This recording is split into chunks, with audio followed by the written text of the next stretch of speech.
fleeing from Islamist fighters in northern Iraq. American fighter jets have also bombed a jihadist convoy near the Kurdish city of Erbil in an attempt to halt the progress of Islamic State militants. President Obama had warned the US would target the Islamic State group if American forces in the area were threatened. He said he also wanted to protect Iraq's religious minorities.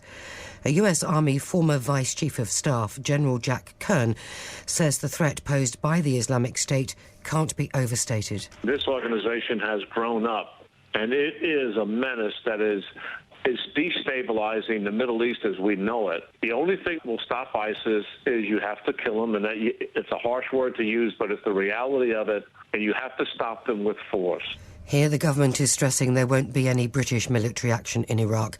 Instead, the Defence Secretary Michael Fallon said the RAF would be organising airdrops to help those who've been driven from their homes because of the crisis. Our focus is on assisting that humanitarian mission and in using our military in support of the Americans in terms of refuelling and surveillance to underpin their mission and to add to it with food drops of our own.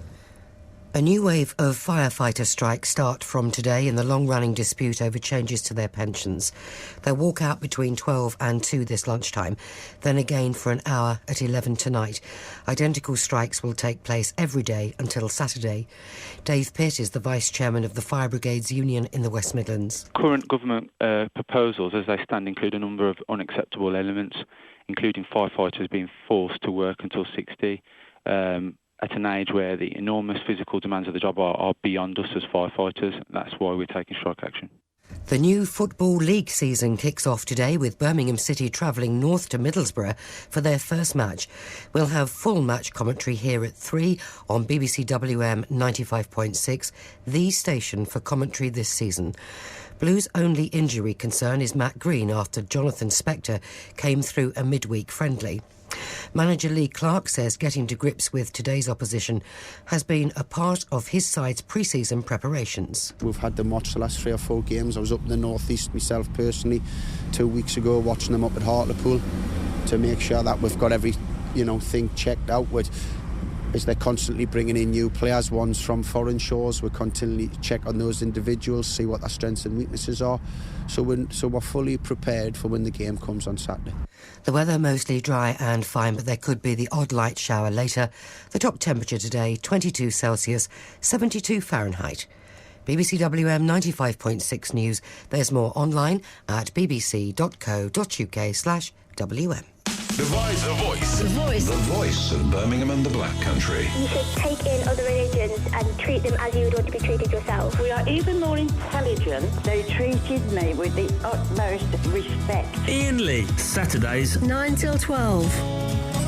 BBC WM 95.6. Morning, this is Iain Lee, BBC WM 95.6. I've got a horrible feeling I've broken the studio, so I don't quite know what I've done. Something's not quite right here. I think, yeah, thank you, Molly. Yes, I'm suspicious. Fingerprints will be called for.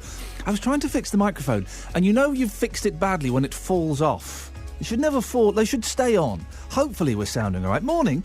This is Iain Lee, BBC WM 95.6. Man alive, we have got a busy show for you this morning. Ever been bitten by an animal or had a fight with an animal? Trust me, there will be stories of this. Ever had a fight with an animal? There's an incredible story on the front page of the Birmingham Mail. It's quite horrific, but it involves black magic. Black magic? Do people actually believe in that nonsense? In 2014? I'd love to hear your stories of voodoo, witchcraft, Ouija boards, all those kind of things, please. 03453 009956.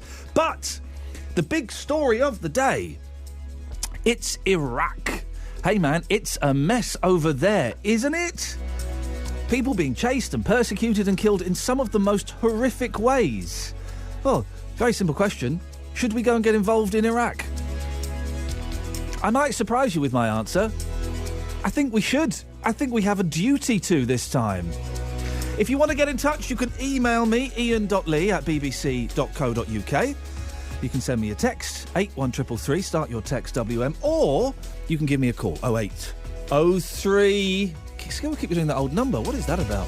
03453 009956. Have your say. Across the West Midlands, call 03453 00 9956. BBC WM 95.6. Now, I'm going to get the papers. I need a little bit of newspaper help on this one. It's on the front page of a lot of the papers. Oh, apart from the Daily Star, it's about someone who's going into Big Brother. Here we go, the Daily Telegraph. Britain considers airstrikes to avert genocide in Iraq. So America have said, yeah, we're going to do airstrikes. We're not going to send land troops in, but we're going to do airstrikes. And I think they started last night. Britain so far has kind of said, well, I don't know. I think we're dropping aid, but we're not offering any military action. Should we go and get involved in Iraq? Let's put some cards on the table, please, so we know where we're coming from. I was against the Iraq war, yeah, because guess what? We were lied to and it was an illegal invasion. OK, right. Those are my credentials. But I kind of think that what's going on there now is partly our responsibility, isn't it? Isn't it, to a certain extent... Can I say this? Yes, I think I can. Isn't it, to a certain extent, our fault that this is going on there? That we had no exit strategy, guys? That we left a dodgepot in charge who was obviously corrupt and bent on every level? That we didn't leave a strong enough infrastructure to look after itself? We went in there, kicked out Saddam Hussein and killed him, and then kind of didn't really let anything else go on. We didn't help them build a safe and secure structure. And now they're being overrun by militants. Children are being killed in the most horrific way. I won't go into the detail. It's horrible. Oh, it's horrible. Hundreds of Yazidi women have been taken captive. This is this other kind of... the Christians are being persecuted, and so are Yazidis, which is another kind of religious group. The Telegraph says Britain could join America in launching military strikes against Islamist extremists in Iraq should the situation descend into genocide, government sources said last night. US forces yesterday began raids against fighters in northern Iraq after Barack Obama pledged to prevent a humanitarian catastrophe. Right, so they're sending drones over there and F-18 fighters. You can't win a war, you can't defend whole cities, you can't defend parts of a country, you can't save people just by sending aeroplanes over there and dropping bombs on them. Yeah, that will be effective, but you're going to need a lot more than that, aren't you? You're going to need people on the ground to take prisoners, to take these people out. I'm a kind of a hippie old pacifist, guys. I'm not a fan of violence on any level whatsoever, but this is our fault, isn't it? Isn't it? I'd love to get your views on this morning. And I suspect I am whistling in the wind on this one. Is that a phrase? If it's not a phrase, that's a good one. I was going to say doing something else in the wind, and I thought that's probably inappropriate at 9 on BBC WM 95.6. I'm whistling in the wind on this one. I don't think there will be many people who will be brave enough to come out and say, actually, yeah, we should send people back. We should send troops back. Quite often with this, when we were talking about Gaza last week, it was the same thing. I don't want your knee-jerk reaction on this. I need you to kind of think about it and give me your second thought. Your first thought will be, no, we shouldn't go. Of course we shouldn't go. It'd be awful. But then just think through it a bit and realise that actually we do have a responsibility. I've got a tweet here. Let me just see if I can find it. From someone who thinks we shouldn't go over there and is quite vociferous in their language of why we shouldn't go. No. British troops should not be sent back to the lands of savages. If anything, just carpet bomb the place. # not our problem. Seems a little bit harsh to me. And then Miles is making I can't quite see, Miles, what the Polish have got to do with this. Let's see how eager the Polish are to get on the front line from this generation. Crafty little so-and-sos. 03453 009956 is the telephone number if you want to give us a call. Should we go back to Iraq? It seems to me pretty obvious that we have to. We have a duty to go back there because people are being killed and it's because we didn't do the job properly. Now, whether we should have been there in the first place doing the job is another question altogether. I don't think we should have been. But we did go there, we did go and do stuff, and we have created a big problem. So we need to do something, don't we? Lots of the other papers have got it as well. Even the Mirror's got it. Iraq crisis, the SAS sent in. Special forces deployed as US blitzes terror fanatics. British special forces have been sent out to Iraq to hunt down Islamist militants and save thousands of refugees. The SAS's role emerged yesterday as US jets twice bombed Islamic State fighters who've overrun vast areas of the country. A source said... Whenever they say a source, I've always interpreted that as they've just made it up. Haven't they? A source says, an insider, a friend of the family, someone close to... They've made that up, haven't they? You're allowed to do that in newspapers. You can make stuff up if you attribute it to a source, an insider. Someone working within the organisation who wishes to remain anonymous said, there has to be a boot-on-the-ground element to help locate targets, and special forces have been sent to help out. So according to the Mirror, we're over there already. Oh, look, and they've done a clever headline here. Meltdown in the Middle East, SAS in war on jihadis, and their punny headline is, guys, anyone? 5 points, anyone? Blasted by Obama. You see what they've done there? Producer Joe, have you got a cup of tea? I haven't got one. How rude. How rude. Listen, it's a really simple question today that's not quite such a simple answer. I would love to get your thoughts on this. Should we go back to Iraq? Do we need to go back over there? Isn't it our responsibility? 03453 009956 is the telephone number. We're going to speak to Major General Tim Cross and Samin Campbell in a little bit to get their opinions on it and find out whether they think we should be going back or not. The world at the moment is a pretty grim place, isn't it?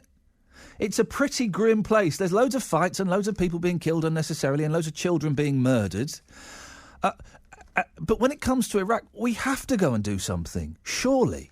Surely we do.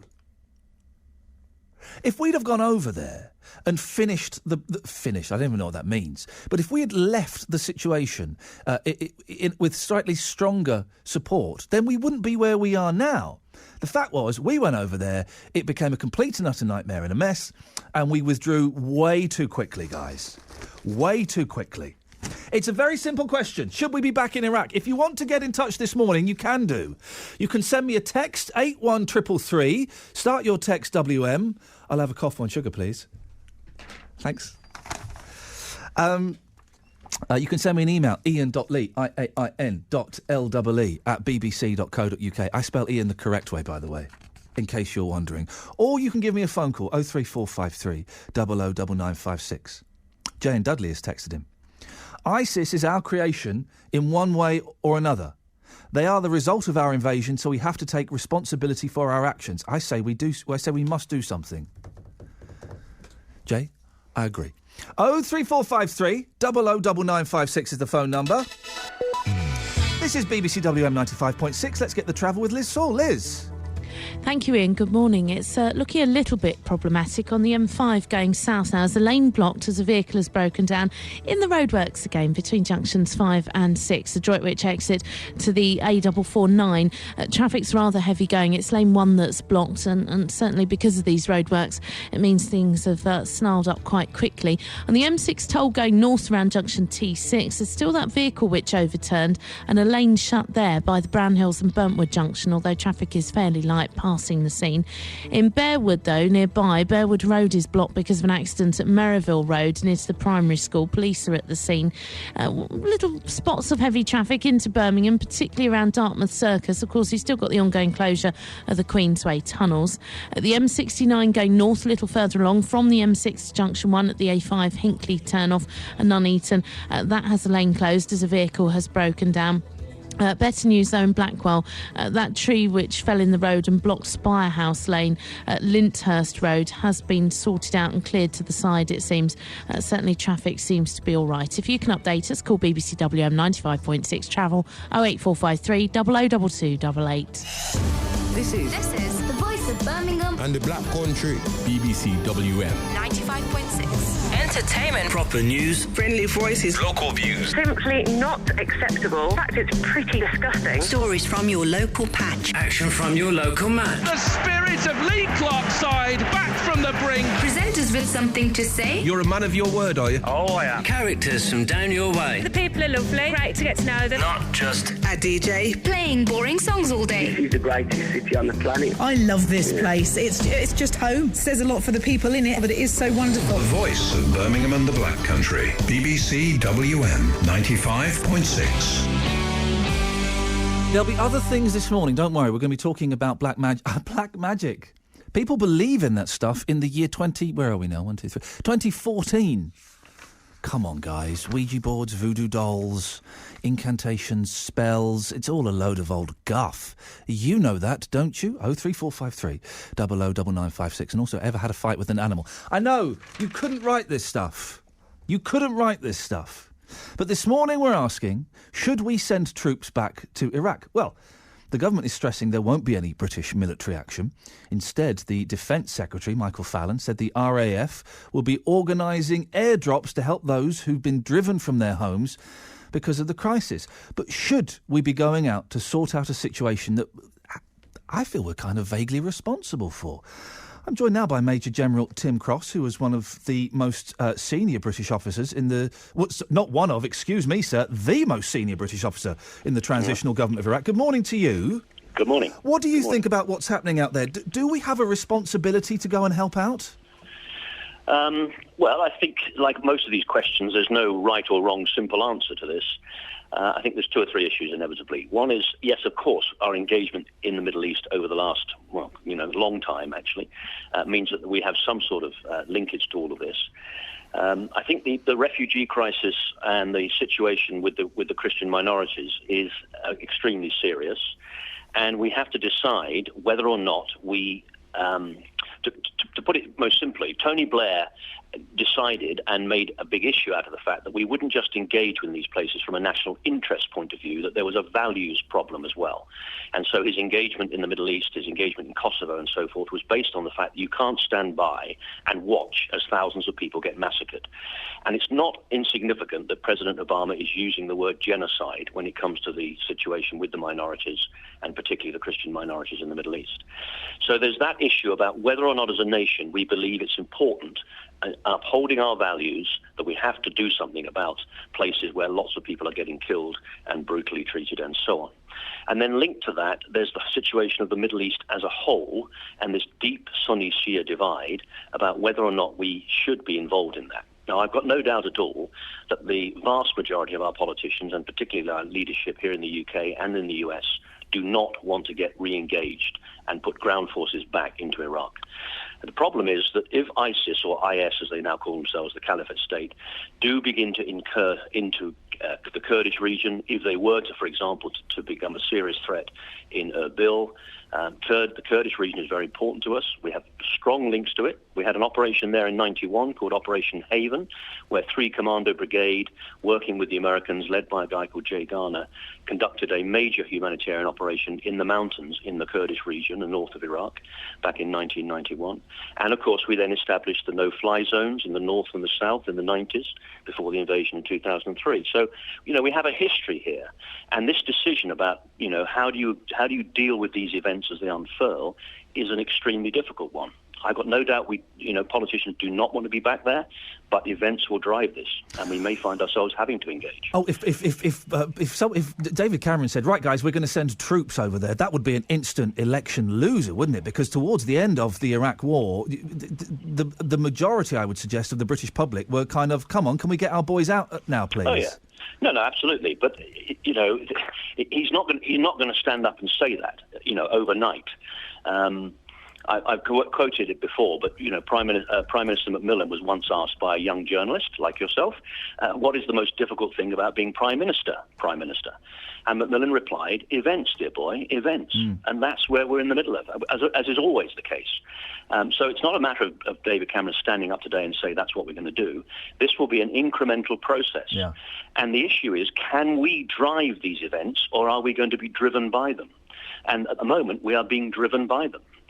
So, he may end up, and the Americans may end up, incrementally having to do more and more. And these airstrikes are, of course, the first step in that process. And the airstrikes won't be enough, will they? By any stretch of the imagination? Not on their own, they probably won't. But don't underestimate air power. I mean, air power is significant. Yeah. And those no-fly zones in the north and south of Iraq did make a huge difference, particularly in the Kurdish region, where they established their own parliament. We tend to forget this, but the Kurds had their own parliament in the 1990s. They had their own education system, their own social system, hospitals and so on. And they did all of that by sheltering under the umbrella of the no-fly zone. So air power will make a difference. It will disrupt the lines of communication. It will enable, weapon systems to be taken out and so on. But the IS will not fight a conventional battle. We're not talking about massed armies meeting in the middle of the desert, as happened in 2001 and 2003. They'll fight what's called hybrid warfare, which is a mixture of terrorism, insurgency, psychological warfare. I mean, a lot of this is because people are scared. It's not that the ISIS, have strong conventional weapons in classic sense, large numbers of people, but psychologically they're winning this, and we need somebody to be able to stand up against them. Frankly, I rather hope the Peshmerga will be able to do that, but the Peshmerga, are struggling as well, and I've got no doubt at all the Americans will be worried about that, and will be working on supporting Peshmerga. What I'm finding interesting about this, Tim, let me put my cards on the table. I was against the invasion of Iraq. I thought it was morally questionable and legally questionable. However, I do think that we should I think we should be more involved in this because it's partly our responsibility because of the way we left Iraq. Yeah, and I think that's a very fair point. On the other hand, one has to say, leaving aside, the fact that we, the UK, pulled out, I think, prematurely, but we pulled out because of our link into Afghanistan, and that's a whole broader debate about whether that was right or wrong. But we collectively, the coalition and the Americans, ended up 3 or 4 years ago by being told by the Iraqi government, we do not want you here. Yeah. So it was a democratically elected government. I mean, we can talk about the meaning of democracy in this context, but, they had been elected, Maliki was appointed, and he said, we will not sign any agreement to keep you here. So the Americans had to leave. And the problem of the last 3 years or so is that Maliki has not been, in brutal terms, a very good prime minister. Part of the problem here is understanding the psychology of what goes on in the Middle East. When we talk about democracy, we talk about our, way we operate in this country, where we instinctively want to look after our minorities. We've never had we haven't had a majority government for a long time. So, we end up with 40% of the electorate voting for a particular government, but that government then governs on behalf of all the people and passes legislation to look after those people. And we've seen aspects of that in terms of all sorts of, relationships and so forth over the last few years. But in the Middle East, that's not the case. Maliki came into power, and he was determined that he was not going to, he was going to give back something that they had got over the previous decades or so under Saddam Hussein, and he has not looked after these minorities. So the Sunni minorities have felt very aggrieved, and as this situation in Syria deteriorated, we've ended up with where we are. The Christian minorities and other minorities are being very badly treated. So I understand your point. It's a very important point, and a lot of this is inevitably tied into emotion and all that sort of stuff. But we must recognize that we are in a situation where Iraq has an elected government. And if we get drawn back into this, it will be... Well, we'll be putting our feet back into a very difficult fire. Tim, I really appreciate your thoughts on this. It's Major General Tim Cross. It's fascinating. What do you reckon? 03453 009956. There ain't no easy answer to this one, is there? Really? Are you one of those people that thinks, you know what? This is nothing to do with us, guys. Nothing to do with us, hands off. Or do you think, do we have a responsibility for this? 03453 009956. Well, I'm joined now by the former Liberal Democrat leader, Sameen Campbell, who's on the Foreign Affairs Select Committee. Good morning, Sameen. Good morning. What do you think? Do we have a responsibility to send troops back to Iraq? Well, I agree with a great deal of what Tim Cross has just been, if I may say so, putting in a very eloquent fashion. I think we have. It's as much a moral responsibility, perhaps, as a political one. You can't allow 50,000 men, women and children to die on a mountain as a result of dehydration and hunger because they're too scared to come down because of the risk, essentially, of being murdered. And when you add to that our previous incursion into Iraq, of which I heard you say a little while ago you were thoroughly opposed, so indeed was myself and indeed all the Liberal Democrats, but that's now water well and truly under the bridge. But when you add that plus the Maliki government's ineptitude, then it seems to me that the obligation upon us is very, very considerable indeed. But it's hedged around with all kinds of difficulties, potential and actual, as Tim Cross has rather clearly set out. Is it not our responsibility that we did go there, and whether that was right or wrong, we did go there. We were there for a sustained time, and we pulled out too early, didn't we? Well, as Tim Cross pointed out a moment or two ago, of course we were asked to pull out because the Maliki government was determined to stand on its own 2 feet. Perhaps one of the reasons it wanted to get rid of us, if I can put it that way, is because it was determined, as it were, to not wreak revenge so much, but ensure that the Shia population of Iraq was no longer subjugated in any way to the Sunni population. And of course that created among the Sunnis a very considerable sense of disillusionment and worse, which made them a receptive area for the efforts of what we called ISIS and then ISIL and is now IS, the Islamic State. Remember too that these are not these are not people who fight with spears. I mean, these are highly sophisticated, well-led, well-armed, highly motivated troops. And although they may fight what I think is sometimes called asymmetric warfare, that's to say never engaging directly in the way that their adversary might wish, they are nonetheless very effective, and we have to take account of that. And they're effective enough. Here again, I'm echoing what Tim Cross said. They're effective enough to have nullified the effect of the Peshmerga, which have often been regarded in relation to Kurdistan, at least, as being much more effective than anything that was available in Iraq. No Prime Minister, David Cameron or Ed Miliband or any Prime Minister is going to say, right, guys, we're going to send troops back to Iraq. Because that would be an instant vote loser, wouldn't it? Yes, you're absolutely right. And at the moment, it seems to me that we have the ability to help in the humanitarian effort. I happened to be talking to a senior Royal Air Force officer last night. We've got what's sometimes called heavy lift. That's to say we can move goods around. We can help the Americans by refueling. We've got refueling capability. And there are also some other capabilities that we possess. Sometimes, as you know, the world of defense is riddled with acronyms. The acronym is ISTAR, I-S-T-A-R, and it's intelligence, surveillance, target acquisition and reconnaissance. That's to say we can provide the material upon which the Americans can make judgment, and indeed the material upon which it may be possible to stiffen the resolve of the Peshmerga.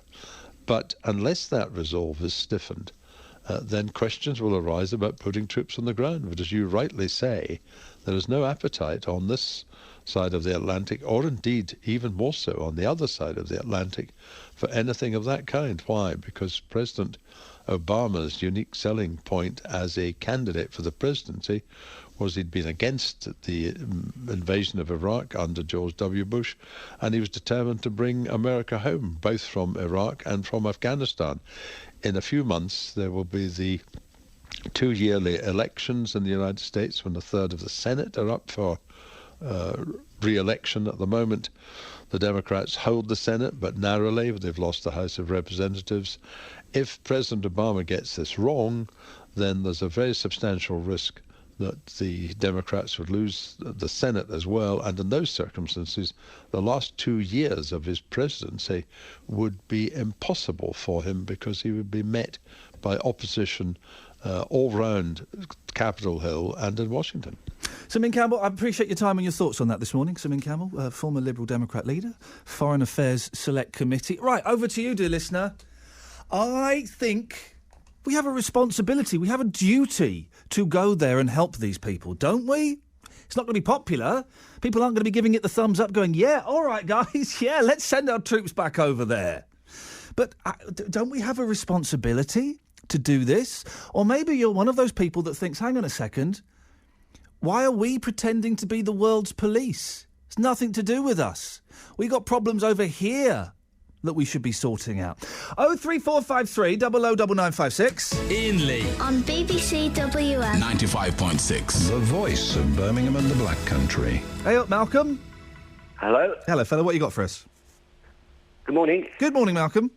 Yes, I've been listening to the programme. Good for you. And I do feel that we should send our troops over there. Tell me why. Well, we sort of started it in the first place, poking our noses, so to speak. And this is what the mess we've left. We should go in there, full force, stop these people, these murderous Islamic lunatics, and stop them full stop. The thing is, Malcolm, listening to Saming there, and I'm never sure, when you talk to a sir, are you supposed to say their first name or their surname? Is it Sir Ming or Sir Campbell? Sorry, could you repeat that? I have a little bit of a crackly line here, sorry. Wait, Malcolm, when you speak to a sir... Yes. Do you use their first name or their surname? I think it's their surname, wouldn't it? So Sir Campbell? Well, Minis Campbell. Oh, so they say the full name, Sir Ming Campbell? Yes. OK, all right, I'm glad that's clarified. I'm never quite sure how to... Forgive me, I'm sorry. I'm not too up on the old sirs lot. No, I'm nor not am I. About what Minis Campbell says, because he's a liberalised... liberal candidate. He is a liberal, yes. All I can speak through is the backstreet lads, that's us. These people should be taught a lesson. They can't go round Afghanistan killing young kids, raping women, and doing mayhem. It's Iraq. These people have to be stopped. Yeah. And the only way you can stop these lunatics is by putting boots on the ground, getting in there and telling them enough is enough. We have a little few sporadics in here in England, of course, and we all pander to these people all the time. You've got these liberalites bending over backwards to appease these people. Don't appease them. Tell them. We are fed up. Who are we appeasing in this country, Malcolm? Oh, come on, Iain, for God's sake. I mean, look, everybody's on about moderate Muslims. There's no moderate Muslims. You're a Muslim or you're not. We all know that. Most Muslims would love to vote for Sharia law if they could in Great Britain. It's a fact. How do you know that, Malcolm? Most Muslims in Great Britain practice apartheid. They do, at the end of the day. And how do you know that? Because they're Muslims. No, but where's your evidence? But look, we're not on about that at this moment in time. Well, no, but it's obviously relevant because there is a Muslim element involved to ISIS, or whatever they're called these days. It's not an element; it's a fact. Okay, well, ISIS is a Muslim organisation, of course. But you're extrapolating. You're splitting hairs. No. Iain, please forgive me. You're splitting hairs. Listen, let me have a little word. Well, hang on a second. You've said that all. Hang on. I don't think, Malcolm, that you extrapolating from ISIS that all Muslims in this country would prefer Sharia law and practice apartheid. There's no moderate Muslims. There are no Most moderate Muslims in this country, if the truth be known, would vote tomorrow for Sharia law. And I just wondered where you got. I just wondered where you got that fact from, because I haven't read the research that says that. I know for a fact. But where did you get that fact from? Naturally, look, it's truth be known. Look, but we're talking about Afghanistan at this moment in time. We're talking about Iraq. Yeah, forgive me, Iraq. Yes. These people, right, are murderous Islamic lunatics. ISIS, yes. We should put boots on the ground and tell these people, enough is enough. We've had enough of you. That's it. And rid of these people. And when you start in Iraq, don't finish till you get to Great Britain. Well, again, I don't know what you have to do. What does that mewn? Don't finish until you get to Great Britain. What does that mean? These Trojan horse people, the conservative Muslims who wish to don't want British values in this country. They'll all bend down and give you a little bit of a speech. Yes, we're sorry. They do not want British values whatsoever. They detest and hate Christianity in all its forms. They think Christianity is corrupt and immoral. Have you ever met a we stand Muslim? Here, and we stand here, Iain, right? And we allow this to happen, right? And this is what you get. Right. We sit down and we do nothing. We've got a liberalised government in this country who panders to these people day in and day out, and all we do is jaw. The time is, what I like to see, if anybody hates British values in any shape or form, send them where they want to be. Because they're not here in England. We don't want them here in England. Okay. Are you suggesting that we start a war against the Muslims in Britain? do you mean start a war? Nobody started a war. Well, I don't know. Malcolm, I'm trying to work out what you're These saying. It's very confusing. People who believe in conservative Muslimism, right? Muslims. England's not their place. Let them go. Let them go to some place where they can practice their Sharia law. Let them go. Malcolm, right? Listen, shush. Malcolm, calm down, because we're I'm very calm. Well, deep breath. Take a deep breath, Malcolm. Thank you. Take it. I want to hear it. That's it. Okay. Right. No, just carry on. I'm all right. I'm fine. You sure you're fine? I don't want you having No, I don't want you to have an epileptic fit neither. No, good. As long as neither of us want the other one to have an epileptic fit. Iain, we know that you are from the left of the spectrum, so you know. But I've met. And listen, we'll go back to Iraq in 30 seconds because I don't want to dwell on this too much. But have you ever met a Muslim? I've spoke to many of them, yes. They're really nice, aren't they? I've spoke to one Muslim who's been in this country 5 or 6 years, and he speaks to his children in his native tongue. And Wonderful. I said to him, why don't you speak to him in English? Wonderful. He said, because we don't want to be westernised. But those I said, kids... well, you're here. You know, you used the medical assistance we've got, our hospitals, even our schools. Do you like to be in your own bubble? OK, we're going off on a tangent, but how wonderful for those children to speak 2 languages. Isn't that marvellous? 03453 009956. What I was getting from Malcolm, and I was a little bit confused, don't know if you were, that Malcolm wants us to go over there and basically, well, not literally give them a slap and tell them enough is enough. I don't think that would be effective, but basically go and shoot some of them. And he's linked those extremist Muslims of ISIS to the Muslims of Great Britain. I think that's quite a big leap. But maybe there is something in what Malcolm is saying, in as much as, would you be concerned that if we went to Iraq again and taught ISIS a lesson, that might potentially have an impact on us over here in Britain? We're always told, aren't we? You get involved in Afghanistan and Iraq and these places, then you will create terrorists in your own country. Well, is that a concern? Is that a reason not to go over there? 03453 009956. Roger's on the line. Morning, Roger. Hello, Ian. Hello, Roger. What have you got? Well, as the Christians are being persecuted over there and other minority faiths, I mean, I've always believed that it's the easiest thing in the world to put your backside in a pew of a Sunday night or a Sunday morning and proclaim yourself a Christian. But the thing is, someday we're going to have to back Christ up. And I think probably this is one of these days. What do you mean by back Christ up? Well, what I mean by... I mean, Christ was a radical. Many in the Anglican faith, especially, don't believe that. I believe he was a radical. I know he was a radical. And if Christ was about today, he'd be leading the front line out there. He'd be out there helping his own people, wouldn't he? In what respect? In what respect? He'd be up on that mountain helping the folks out there, wouldn't he? Okay. Don't you think so? And his followers.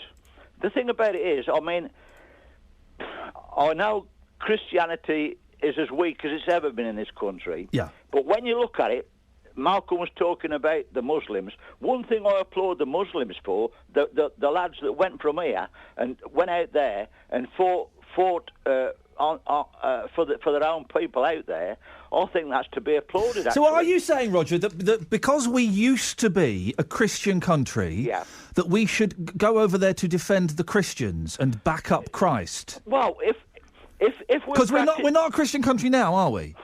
No, apparently not. But the thing about it is, if we proclaim that we are, surely we should be backing our faith up. And it's not being done. It's not happening. Because you're right. I mean, most folks, when I get down to chapel Sunday night, they're darn well near as old as I am. And some of them are older, you know. But this is the tragedy of it all. Because the Muslims... I mean, they can afford to build mosques, and good luck to them. I doubt if our chapel could afford to put a shed up. Well, hang on a second. Again, I want to go back to Iraq in a second, but the conversation seems to be swaying over to England or Britain, which we can do. The reason that so many mosques are being built is A, because they've got the money, and B, because there are people that will go and fill them. Yeah. Now, the Church of England has got plenty of money. If they wanted to build new churches, they could afford to do it. I imagine that they know it is pointless because most of the churches we've got now... Listen, I'm not religious, OK, but every now and then I like to go and sit in a church because I think it's quite a nice spiritual place to be. And I popped into a Sunday service a few months ago, really nice church. There were 12 people there. It was empty. That's why new churches aren't being built. Well, I'm a chapel man. I'm a nonconformist, and there's a bit of a difference. But the thing about it is, the Labour Party and nonconformity sprung up from the Welsh chapels, the working class, and very strong in faith and humanity. You know what I'm trying to get at. It has been said of the Anglican faith today, mainly it's a social gathering. Well, I don't go down to chapel for a social gathering. I believe in Christ, I believe in what he did, and the Muslims are right to believe in Allah. But, I mean... OK, here's an idea then, Roger. So all of these Christians that are being persecuted, why don't we invite them over here and we can put them up? They can come and live here as refugees. Well, funny you should say that. I said to my wife, we got a big enough house here. We could take a family or two here for a short You'd be up for that, would you? Hmm? So we get 50,000 refugees come and live with us. You'd be up for that? On the short term, I'd help them out. If you're not prepared to help your own out, what are you supposed to be there for? Roger, thank you very much indeed. Well, there you go. There you go. I think that's the first time I've heard on a phone-in show someone say, "Yeah, I'll take a couple of refugees in my house." I don't think I've ever heard that before.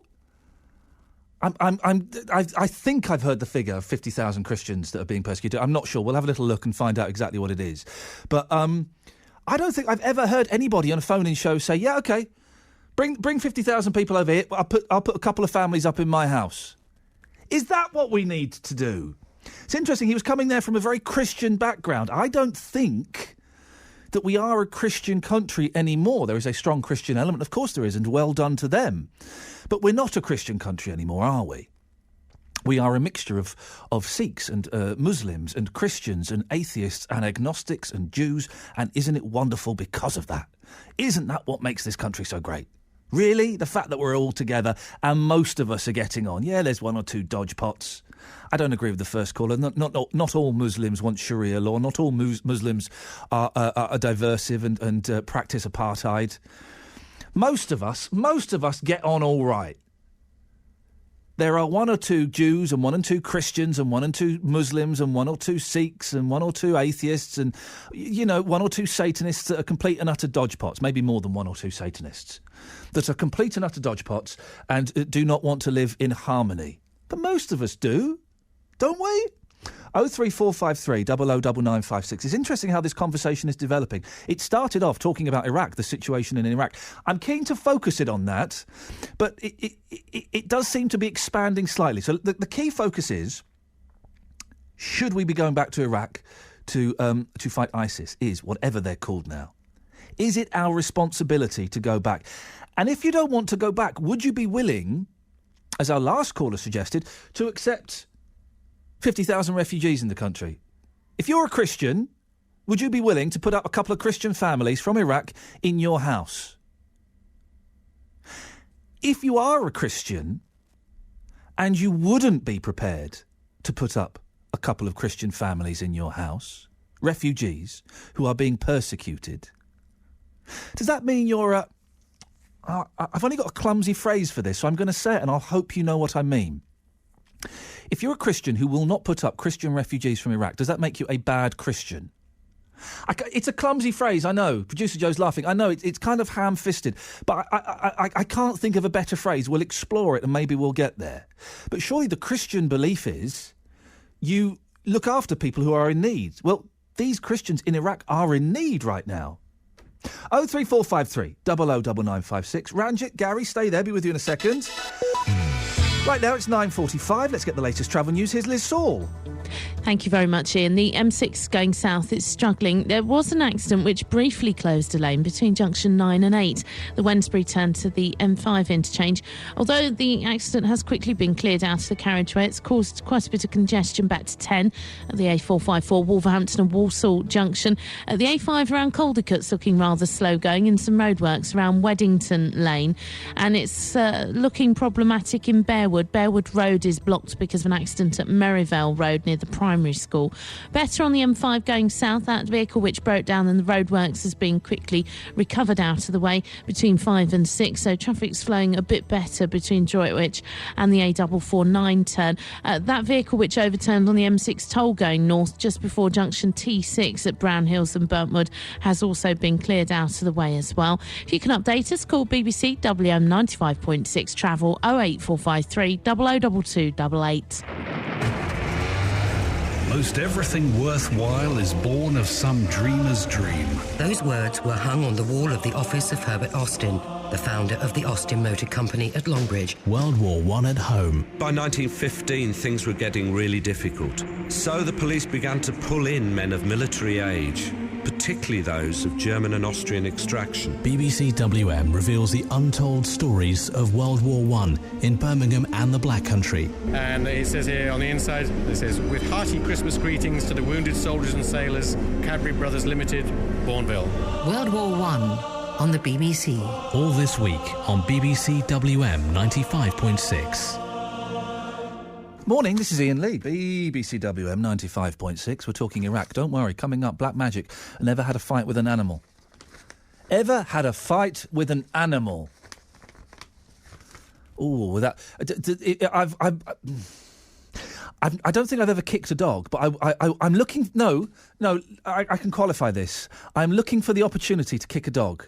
And by that... But no, let me finish, please. By that, I mean, if a dog were ever to sink its teeth into one of my children or someone I was with, I would kick it without compunction. I would not enjoy kicking it. I would not get pleasure from it. I would kick that dog without any question whatsoever. Hey, here's the thing. How do you stop a shark biting you? You're supposed to punch it in the nose. You're supposed to punch it in the nose. And how do you stop a crocodile biting you? You're supposed to get a twig and put it up so it stops its mouth crunching. Yeah, I'm trying to do a radio show, Joe, so you talking in my ear's not really helping. That's my producer there. 03453 009956 is the telephone number if you want to give us a call. Gary's on the line. Morning, Gary. Morning, Ian. What you got for us? Well, you're on about Iraq and sending forces over there.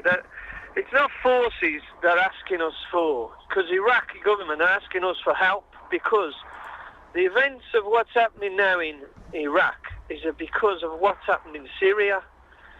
These militants have come across from Syria, and when England and America invaded Iraq, that's not what's happening now. Isn't because of that.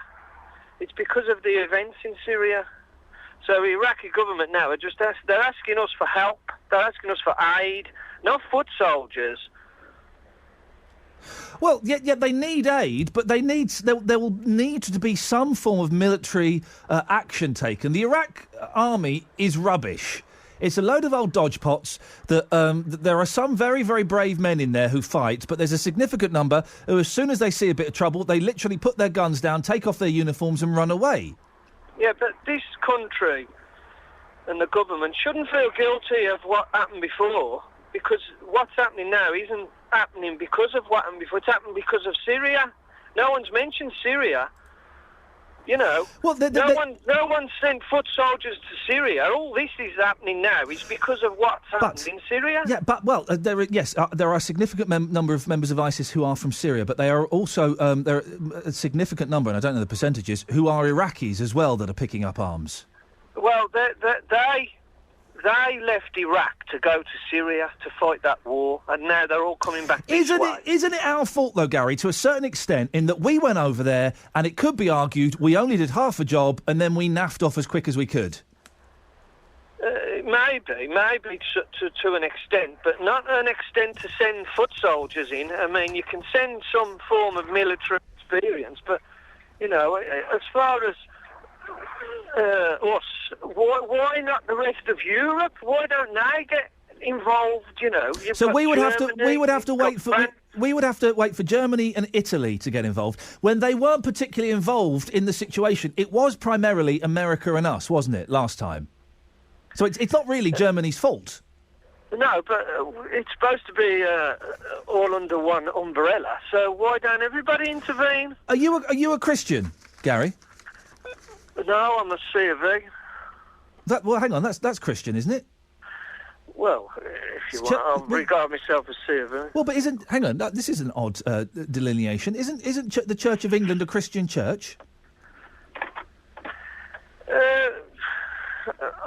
Well, I don't really look into religion. Why have you gone on to my religion now? Well, because it's on about Iraq. Yeah, I know, but I'm just saying that these are Christians that are being persecuted, and surely all good Christians in this country should open up their doors and accept maybe 1 or 2 Christian families from Iraq to protect them. I don't think so. It's not about that. Well, it's not about that. Well, that's why these people are being killed, because they're Christians. Gary's gone. Okay.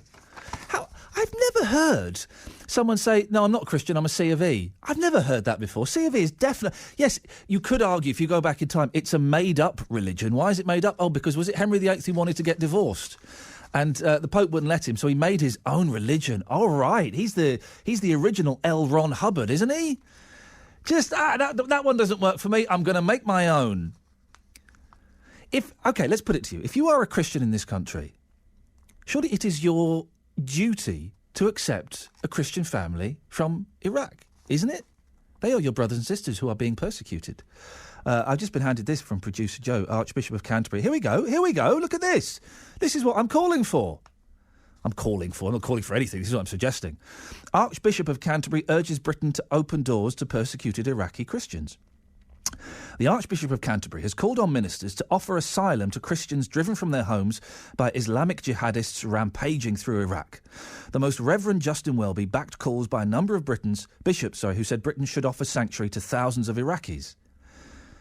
Well, there we go. The Archbishop of Canterbury is saying what I say. I'm a very wise man. I'm a very wise and very generous man of the spirit. Ranjit's in Albury. Morning, Ranjit. Morning, mate. How are you? I'm all right, fella. What you got? Okay, listen, first thing, you know the other caller that says all Muslims are this, that and the other, yeah?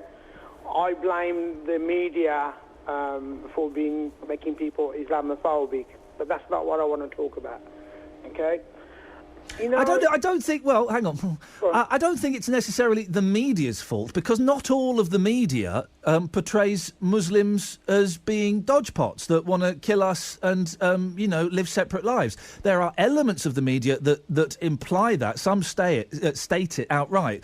But a lot of the media knows that Muslims, there are good Muslims and bad Muslims, like there are good atheists and bad, it's surely it's down to the individual to go and do a little bit of research themselves. No, well, the last few callers that you've had, what research have they done? They've probably read The Sun or read a right-wing paper, right, and have made an opinion about Muslims that they don't want to integrate. All of them want to bring in Sharia law. That's not true.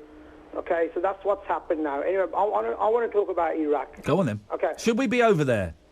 Sorry? Should we go back over there? Somebody needs to be over there, right, to help them out. But I want to look at the history of it, of how it come about. Whoa. How far back are we going? No, not too far back, only about 40 years. Well, hang on a second, Ranjit. Why are we going back 40 years? The situation... We don't need to know what happened. The situation now is that 60,000 Christians and members of another smaller religion, whose name I forget and I'll find it in a second, are being told to either convert, pay a tax or be killed. Children are being murdered in the most brutal way. Let's not go back 40 years. What do we do now? Let's not go back 40 years, right? Christians are being persecuted in Africa. Why isn't America there? Answer me that question then. I can't answer that question, Ranjit. Okay, I'll tell you why you can't answer it, because the answer is it's all about oil. Okay. It all comes down to oil. That's why I wanted to go back a little bit into history. Well, you don't need to go back in history. You've explained that in one sentence. America, what they've done is they've divided people, made them fight each other, right, so they can get cheap oil. Now they're reaping the seeds of that, okay? You've got two factions of the Muslim religion. America was friends with one, fought with the other. Suddenly the other ones have gone stronger, and now we're friends with them and fought with the other. It's always been the same. Either we're friends with Iraq and enemies with Iran, or vice versa. Afghanistan, all over the place. The British done the same. British went to India. They divided and ruled, right? And before they left, they formed Pakistan, which led to war. So all these weapons, warmongers can sell their weapons. The African Christians that are being persecuted, Yeah. it's horrible, it's horrific. It ain't nowhere on the scale of what's happening in Iraq. Don't be silly. Don't be silly. Listen. It's not on the same scale, Ranjit. It's not 60,000. It's not 60,000 people. It's not You're close. being silly here. No, how am I being silly? Okay. If I was to persecute you, yeah.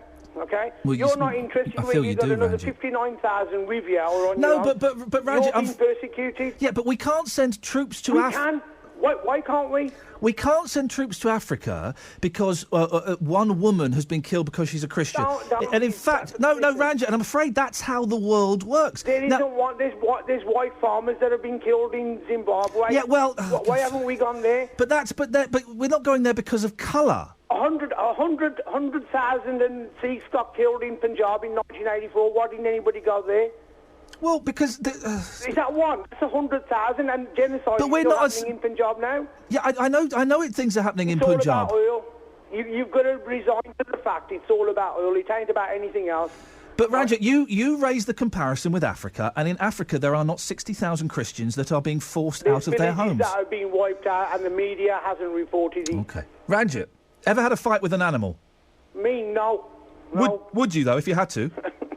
Why are you changing the subject for? Because I'm trying to lighten things up. I've put you on the ropes here. No, Ranjit... You need to find an answer, right? Why we haven't gone into Zimbabwe, Africa. I can tell you exactly why we won't go into Zimbabwe. Because of oil? No, it's not because of oil, Ranjit. It's not because of oil at all. If we suddenly invaded an African country, do you know how big that situation would be? How big is the Middle East? It's not just a little... Yeah, I know, and we've completely muffed up there. We have, and we shouldn't be doing it again. Okay, but so we've learnt from the I want to tell you lessons... something now, and this is a fact, yeah? Yes. Till the day you and I die, we will not win in the Middle East. No, that seems pretty obvious. Right? And I'll tell you something, and another thing. You know, when we went into that last conflict, yeah, there was a guy from Texas who funded Bush's campaign. He had the biggest contracts in Iraq, right? Oh yeah, listen, Ranjit.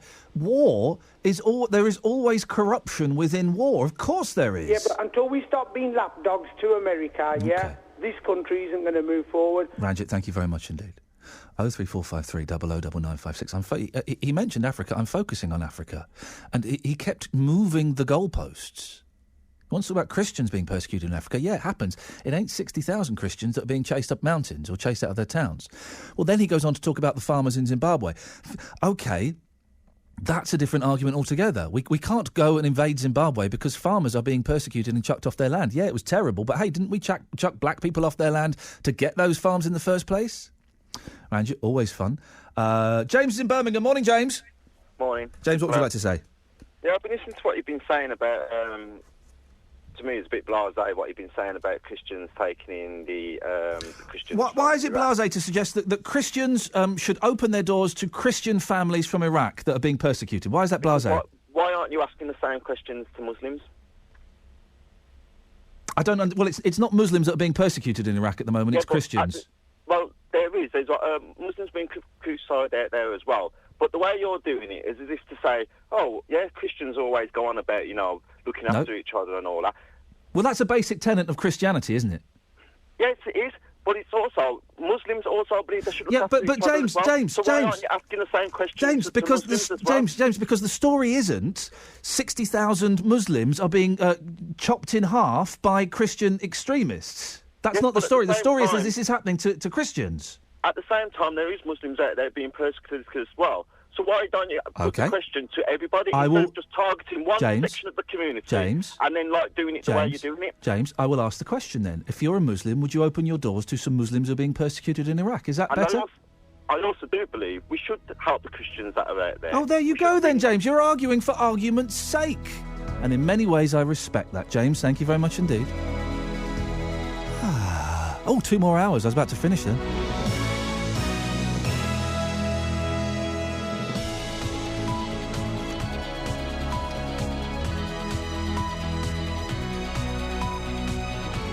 The voice of Birmingham and the Black Country. BBC WM 95.6. Coming up, ever had a fight with an animal, and do you believe in black magic? Let's get the news. Here's Nicole Pullman. US military supply planes have carried out a further airdrop of food and water for thousands of people fleeing Islamist fighters in northern Iraq. American fighter jets have also bombed a jihadist convoy near the Kurdish city of Erbil in an attempt to herd the progress of Islamic State militants. President Obama had warned the US would target the Islamic State group if American forces in the area were threatened. He said he also wanted to protect Iraq's religious minorities. A US Army Vice Chief of Staff, General Jack Keane, says the threat posed by Islamic State can't be overstated. This organization has grown up, and it is a menace that is destabilizing the Middle East as we know it. The only thing that will stop ISIS is you have to kill them, and it's a harsh word to use, but it's the reality of it, and you have to stop them with force. Here, the government is stressing there won't be any British military action in Iraq.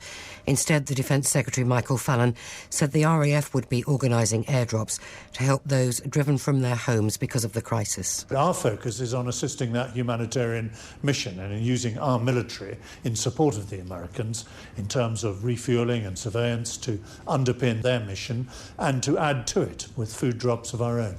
In other news, a new wave of firefighter strikes start today in the long-running dispute over changes to their pensions and retirement age. They'll walk out between 12 and 2 this lunchtime, then again for an hour at 11 tonight. Identical strikes will take place every day till next Saturday. Dave Pitt is the Vice-Chairman of the Fire Brigades Union in the West Midlands. Current government proposals, as they stand, include a number of unacceptable elements, including firefighters being forced to work until 60, at an age where the enormous physical demands of the job are beyond us as firefighters. That's why we're taking strike action. A new Football League season kicks off today with Birmingham City travelling north to Middlesbrough for their first match. We'll have full match commentary at 3 here on BBC WM 95.6, the station for commentary this season. Blues' only injury concern now is Matt Green after Jonathan Spector came through a midweek friendly. Manager Lee Clark says getting to grips with today's opposition has been a part of his side's pre-season preparations. We've had them watch the last 3 or 4 games. I was up in the northeast myself personally 2 weeks ago watching them up at Hartlepool to make sure that we've got every thing checked out with. Is they're constantly bringing in new players, ones from foreign shores. We're continually check on those individuals, see what their strengths and weaknesses are. So we're fully prepared for when the game comes on Saturday. The weather mostly dry and fine today, but there could be the odd light shower in the afternoon. The highs today of 22 Celsius, 72 Fahrenheit. BBC WM 95.6 News. There's more online at bbc.co.uk/WM. The voice of Birmingham and the Black Country. You should take in other religions and treat them as you would want to be treated yourself. We are even more intelligent. They treated me with the utmost respect. Iain Lee, Saturdays 9 till 12. Hey up, Chop. BBC WM 95.6. Thank you, Nicole. Morning, this is Iain Lee, BBC WM 95.6. Lots to talk about this morning. We'll carry on taking your calls on Iraq. Should we be sending people there? And I don't think it's too bad to ask the question, should Christians in this country not be opening their doors and welcoming 1 or 2 Iraqi Christian families into their homes, isn't it? I think James was getting angry for the sake of getting angry. Are you a bad Christian if you don't open your door to Iraqi Christians who are being persecuted?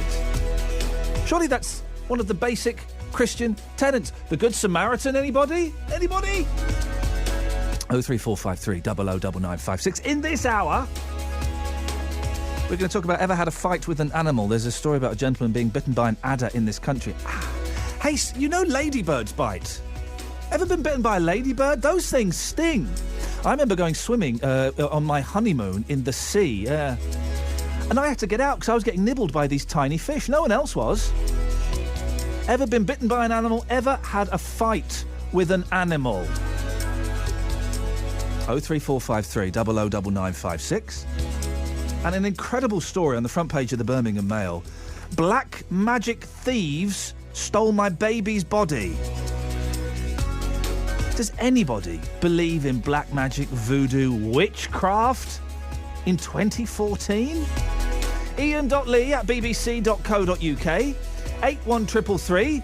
Start your text WM. The best way to get in touch, though, the best way. We've had some cracking calls this morning. If you call now, strong chance you'll get on. 03453 009956. Have your say. Across the West Midlands, call 03453 009956. BBC WM 95.6. Yes, and for all of you new listeners out there, hey, welcome. What have you just stumbled upon? For all of you new listeners out there, I'm throwing these things out to talk about. You can call in and talk about anything you want, by the way. That's how it works. You can call in and talk about anything you want. It's kind of an open door policy. Hey, here's something. I was talking to, I was amazing both Nicole Pullman and producer Joe this morning with my wonderful wordplay. Can I throw this out there? Why not? How do you say a word? Hang on, let me construct it into English. That would help. How do you say the word "and" 5 times consecutively in a sentence and that sentence makes sense? How can you say the word "and" 5 times consecutive in a sentence and have that sentence make sense? So you're saying and it makes sense. Can you do that? I blew producer Joe's mind this morning. The "and" thing. Blew your mind, didn't it? And Nicole. I'm not surprised I blew producer Joe's mind, but Nicole is clever. 03453 009956 is the phone number.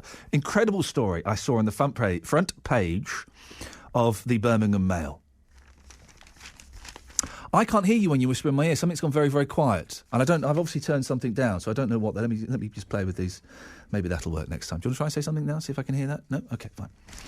Black magic thieves stole my baby's body. Wow, there's a headline you wouldn't expect to. Let me just check. Let me get my calendar. It's 2014. It's an incredible story. An incredible story. I'd love to hear from you this morning if you believe in black magic, witchcraft, anything like that. Well, earlier this week, we did the story originally. Fantastic. Thank you very much indeed, producer Joe. Earlier this week, BBC WM spoke to Anisa Afzal from Hodge Hill, whose baby's grave in Pakistan was destroyed and his body taken.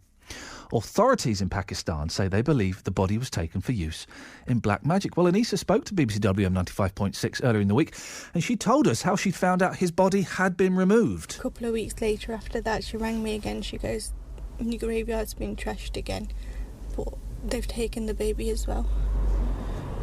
I passed out. Even to this day, all I think is, has he been buried? Or has he just been left on the side of a road somewhere? Is he still in one piece? I don't know that anymore. I don't know.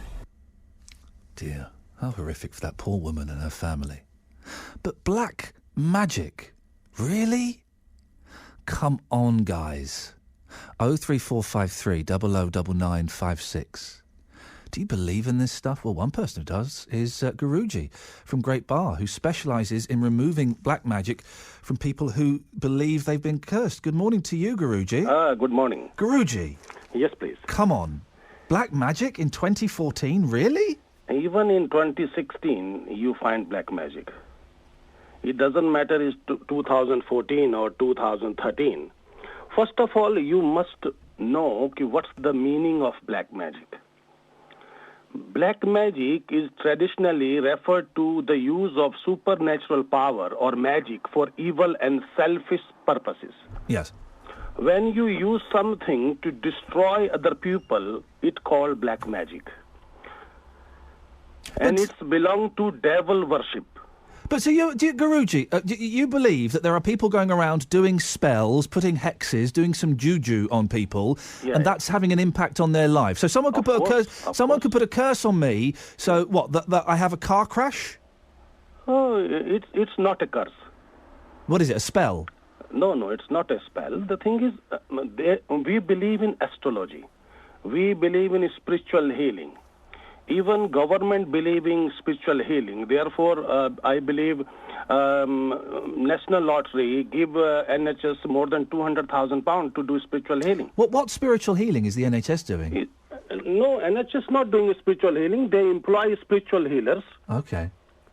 To do spiritual so they do the laying. Patients. They do the laying on of hands. They do crystals and all of that nonsense. The thing is, it depends how much you believe. Yeah. But there is a black magic, and the best way to remove black magic is prayer or mantras. Okay, so so supposing someone's put I don't know what you'd call it then, a spell or a hex or some bad juju. The thing is, black magic, what's the names you using, these all are a part of black magic. Right. And it depends, because in black magic there are many stages. Yeah. I believe there are 10 stages. 10 stages? Yes, please. What are the main stages? Main stages are in the beginning. Actually, there is two type of black magic. Okay. One person do a black magic only one time. Yes. In another black magic, the person is so powerful, or he knows somebody who do black magic, or himself know black magic. Yeah. Then he do continuous to destroy other people. Could you summon up a demon? Yes, please. Yeah. And and you would see the demon in front of you? Sometimes. Have you done that? I didn't. But okay, could you summon up a demon now? No. What would you need to do?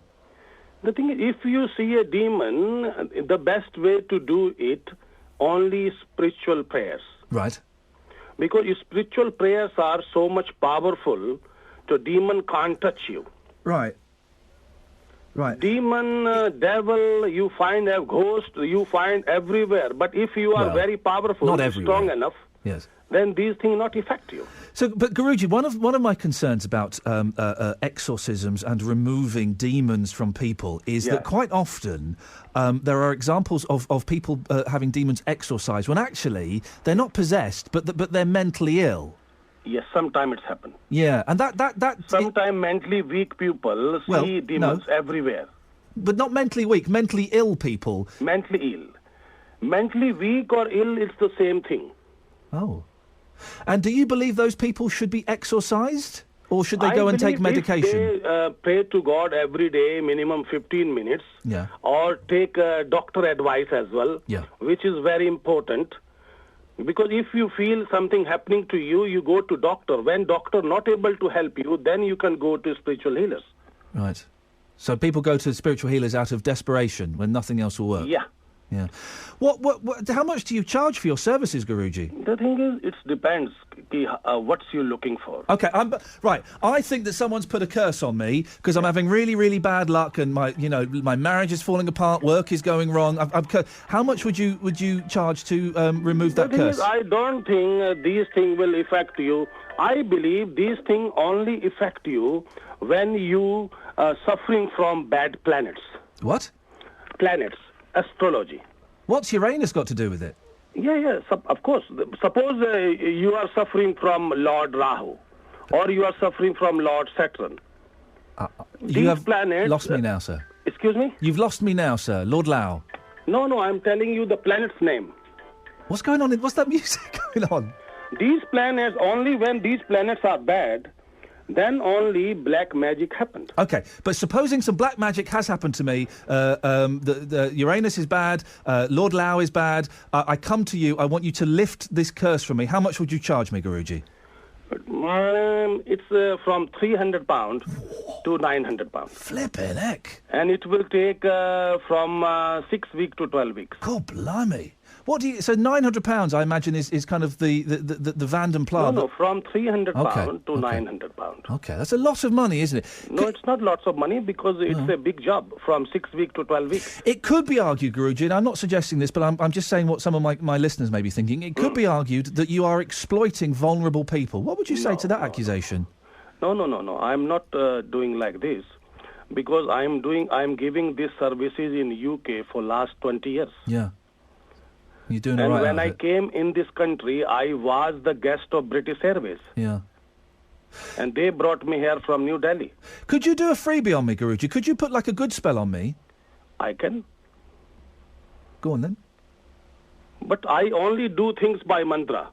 Dharni garbha sambhutam vidyut kanti sabaprabham kumaram saktim hastam tam mangalam pranamamyaham devanam cha rishinam cha gurum kanchan sannibhan buddhi bhutam trilokesham tam ramami braspati japa kusma sankasam kashyapam mahadutim tamoram sarva papa ghanam prana toshmi divakaram Om Mangalam Bhagavan Vishnu Mangalam Garuradhwaja Mangalam Pundarikakshaya Mangalaya Tano Hari Boliye Sri Hanuman Ji Maharaj Ki Jai. It's a good spell. Thank you so much. And what will that do for me? It will increase your strength, give you positive energy. Hey. Positive energy become good luck. Guruji, I really appreciate your time. Thank you so much, sir. Thank you very much. It's really appreciated talking to you. If somebody want to listen more mantras, they can visit my website, guruji1.com. Guruji1.com. Guruji, thank you so much. He's just done a spell for me. I wasn't expecting that. 03453 permission to speak freely and honestly. I feel a little bit lighter of spirit. I genuinely do. I feel a little bit lighter. Ooh, 03453 009956. We need to talk about this, guys. I want to hear your stories, please. It's 10:16. It's BBC WM 95.6. Let's get the travel news with Liz Saul.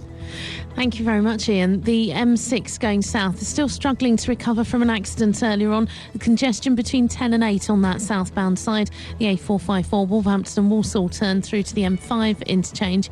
It's lane 1 that was briefly closed, but as I say, there's a lot of congestion still about. In Bearwood, the A4030 is blocked in both directions now because of an accident between Ethel Street and Rawlins Road. Police are at the scene directing traffic, and bus route 82 is being diverted as well. The A5 around Caldicot is still struggling in roadworks between Weddington Lane and the A47, and you'll find it's a bit slow going around Bromsgrove on the A38. If you can update us, call BBC WM 95.6 Travel 08453 002288. The dust has settled. A new chapter awaits. A season to remember, past those turnstile gates. A theatre of colour, where you belong. Thousands of voices sing as one. Friend or foe will share this dream. Let rivalries return. Get behind your team. We'll not shy away from a challenge. We've been dragged through the dirt. Stand up and show your true colours. Kiss the badge on your shirt. Claret and blue, gold and black, blues and saddlers, baggies attack. The penalty and justice, or great first touch. We love the drama. The beautiful game means so much. You always need someone to share every moment. We'll be there till the season's end. Your club is our club. The goal horn awaits. My football friend. The only place for live commentary of your club this season. BBC WM 95.6. Starts this afternoon from 12. Great, football's back, guys.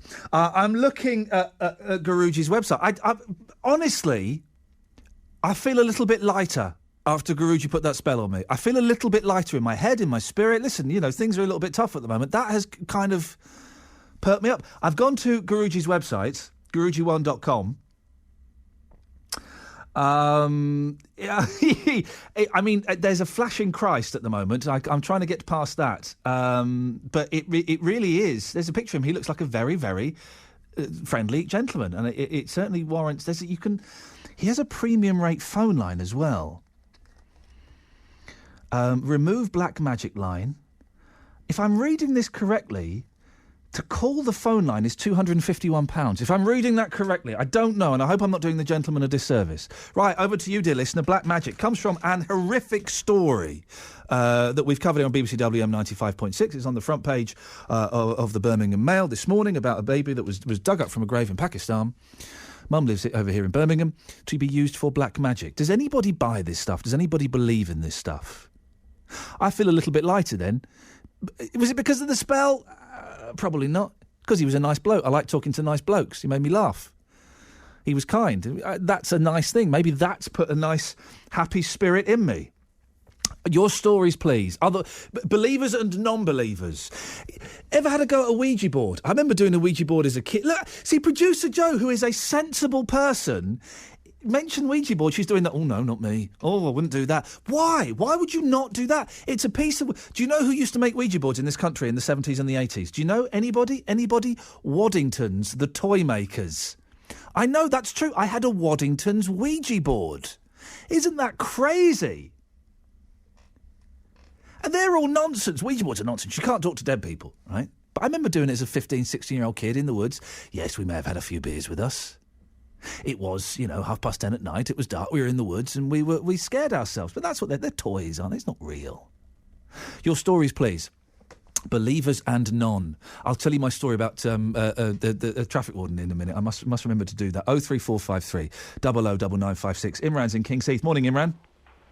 I just wanted to say, this black magic stuff, in this day and age, because there's such a big disconnect with religion, people are less and less believing in religion. That's why people are starting to discount these things, because, like Joe, you just mentioned Ouija board. You're not actually communicating with dead people. You're communicating with spirits. Call it demons, call it ghosts, call it something you can't see, call it whatever you want, but there are other things that we can't see. Religious people, they tend to believe more in these things, because if you, as a Christian, as a Jew, as a Muslim, or, even other cultures, if you believe in things like angels, the opposite to an angel is a demon. There's good and there's bad, there's black and there's white. So if these things are occurring, just because you can't see them doesn't mean they don't exist. Well, but Imran, there is no... I have seen no evidence, and I kind of come from a science-based, the background, and I like evidence. There is no evidence of... I'm not even sure there's good and evil. I don't think there's good and evil necessarily. That's an assumption that you make, but I'll give you something. Do you know when someone's in the worst position in life, when everything's crumbling, inherently, the first thing, or if they're in excruciating pain, the first thing that comes out of their mouth is, "Oh God." Yeah, well, that doesn't prove anything. That doesn't prove there is actually a God. That's a cultural thing. No, it's not. What has culture got to do with it? I've seen atheists. Yeah, but again, I've seen a lot of people do it. Imran. When you bang your thumb, you go, "Oh, flipping hell," or "Oh, jeez," or "Oh God." No, that's a cultural thing. Small things. I'm talking about when everything hits the pot and you revert. Yeah, when back you're desperate. When you're absolutely desperate. Yeah. You cry out for God. Yeah, but that's as a scientist, you've just hit it, or someone that comes from a scientific background, you've hit it all on the head. Now, are you assuming that just because if air isn't there, it doesn't exist?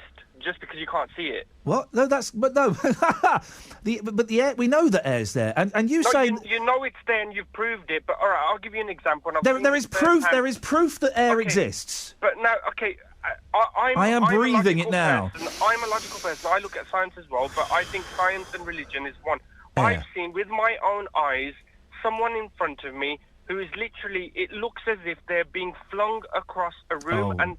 They're actually hitting walls and tables where 5 or 6 people can't keep them down. Got any pictures? It's like they're levitating on a bed. Got any pictures? Now, that can't be classified as a mental disease. Got any pictures, Imran? Did you film it? One of my friends has filmed. Let me see it. Let me see it.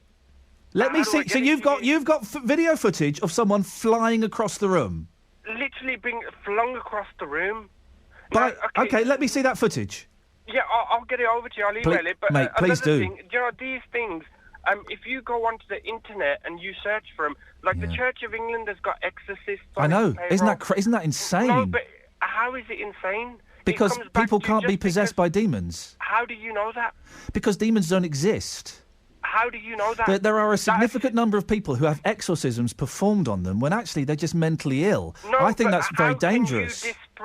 How can you disprove it doesn't exist? It's not for me. That means you know everything. I know quite a bit. You know creation. You know everything about everything. No, it doesn't. You're at a level. Your extrapolations are nonsensical, Imran. It's not for me. It's not for me to disprove these things. It's for you to prove them. God. How can I just... It's Right, easier... So how Imran, would you explain to me how somebody's been flung across a room? Show me the footage of it, fella. And then what would you say? Well, I couldn't. I'm looking at it. I'm sat there in this room, and I'm thinking, what the hell is Send going it to on? me. Can you send it to me this morning? Yeah, I'll send it to you. Send it to me, right? And and if this footage is of someone being lifted by a mystical... Literally lifted. Then let me see it. I want to see it. And if that's what I see, then I will say, gosh, this footage that Imran has sent me is actually someone being lifted by an invisible force and flung across the room. With the greatest of respect, Imran, I don't think that's what I'm going to see. But I will give you the benefit of the doubt until I see it. That's fine. Okay, but... Okay, like me... Before I saw this and before I witnessed this, I'm one of them people that Send it over, brother. Send it to me. I'll do it. But how would you justify that? Would you say it's not mental illness? I've not seen it. No, but how would you explain something like that to me? Imran, I don't. If you sent it to me and I looked at it and think, bloody hell, now that's got to be some Hollywood production or something. Okay, well, listen. How could you disprove it? Imran, I've not seen it. I don't believe that what you are describing I will see on this footage, right? I suspect that your brain is filling... Do you know what? The first thing that you'll do is have shudders go down your spine. Man, I love it. Can you send it to me now? Yeah, I'll whiz it over. All right, so Iain... I'll upload it or something and I'll send you a link. Iain.lee, Iain.lee, .lee, at bbc.co.uk. Get that to me, Imran, and we'll get you back on the line. Okay. All right, fella, there we go. Listen, if that footage is of someone being lifted by an invisible force and flung across the room, I will tell you that that's what I'm seeing. And I will go, wow, I've got shudders down my spine. I can't explain that. Let's make a few assumptions. I don't think I'm going to see that in that footage. I suspect that I'm going to see the after effects of what Imran believed he saw. Okay? But I'll say no more on it. I'll wait for that footage to come. I will play it on my computer. I will describe it to you. If we have Imran's permission, we'll put it up on Twitter. He may or may not give us permission, and that's fine. And then we'll get Imran back and we'll have a word with him. 03453 009956. Black magic does not exist. Voodoo, it don't work. Ouija boards, you're not talking to the dead. You're not talking to demons. It's all a load of old nonsense. Terry's in Perry Bar. Morning, Terry. Good morning. It's nonsense, isn't it? Well, that guru straight out of the pages of Aleister Crowley. Guruji was good. I do feel better after Guruji's spell. Well, I'm going to be pretentious and quote Shakespeare. Oh, there we go. It's very pretentious. There are more things in heaven and earth than ever dreamt of in your philosophy, Horatio. And oh, what a tangled web we weave when we practice to deceive. Yes. So what are you saying? Well, there are... he was a good playwright. He made up stories, Shakespeare. Yeah, he was, storyteller. He was a storyteller. But there's a distinct difference between witchcraft and black magic. Witchcraft in medieval times or whenever was a religion based on the four seasons, earth, wind, fire and whatever. Black magic is the worship of the devil. Right. But neither of them, but listen, both of them exist. Of course they exist, but neither of them work. You cannot summon up demons. You cannot create spells. You cannot put bad juju on somebody. You cannot get a voodoo doll and put pins in it and that person will have stomach cramps. It's all a load of old nonsense, isn't it? Well, I tend to agree with you, but it's not for me to judge. I'll neither disbelieve or believe, just let them get on with it. Oh, they can get on with it, but you do wonder, people, Guruji, 900 quid a session. Well, that's, good for him. You were quite right in saying that he's exploiting the vulnerable. Because, listen, he's not here to defend himself, so I don't want to level accusations at him. He seemed a very nice gentleman. Yeah, but I would imagine, this is the thing, Terry, right? Years ago, about 4 or 5 years ago, I was in London. I was in Soho Square in London, going to a job. It was 9:30 at night. It was really dark. It was winter. And I saw a Nigerian traffic warden.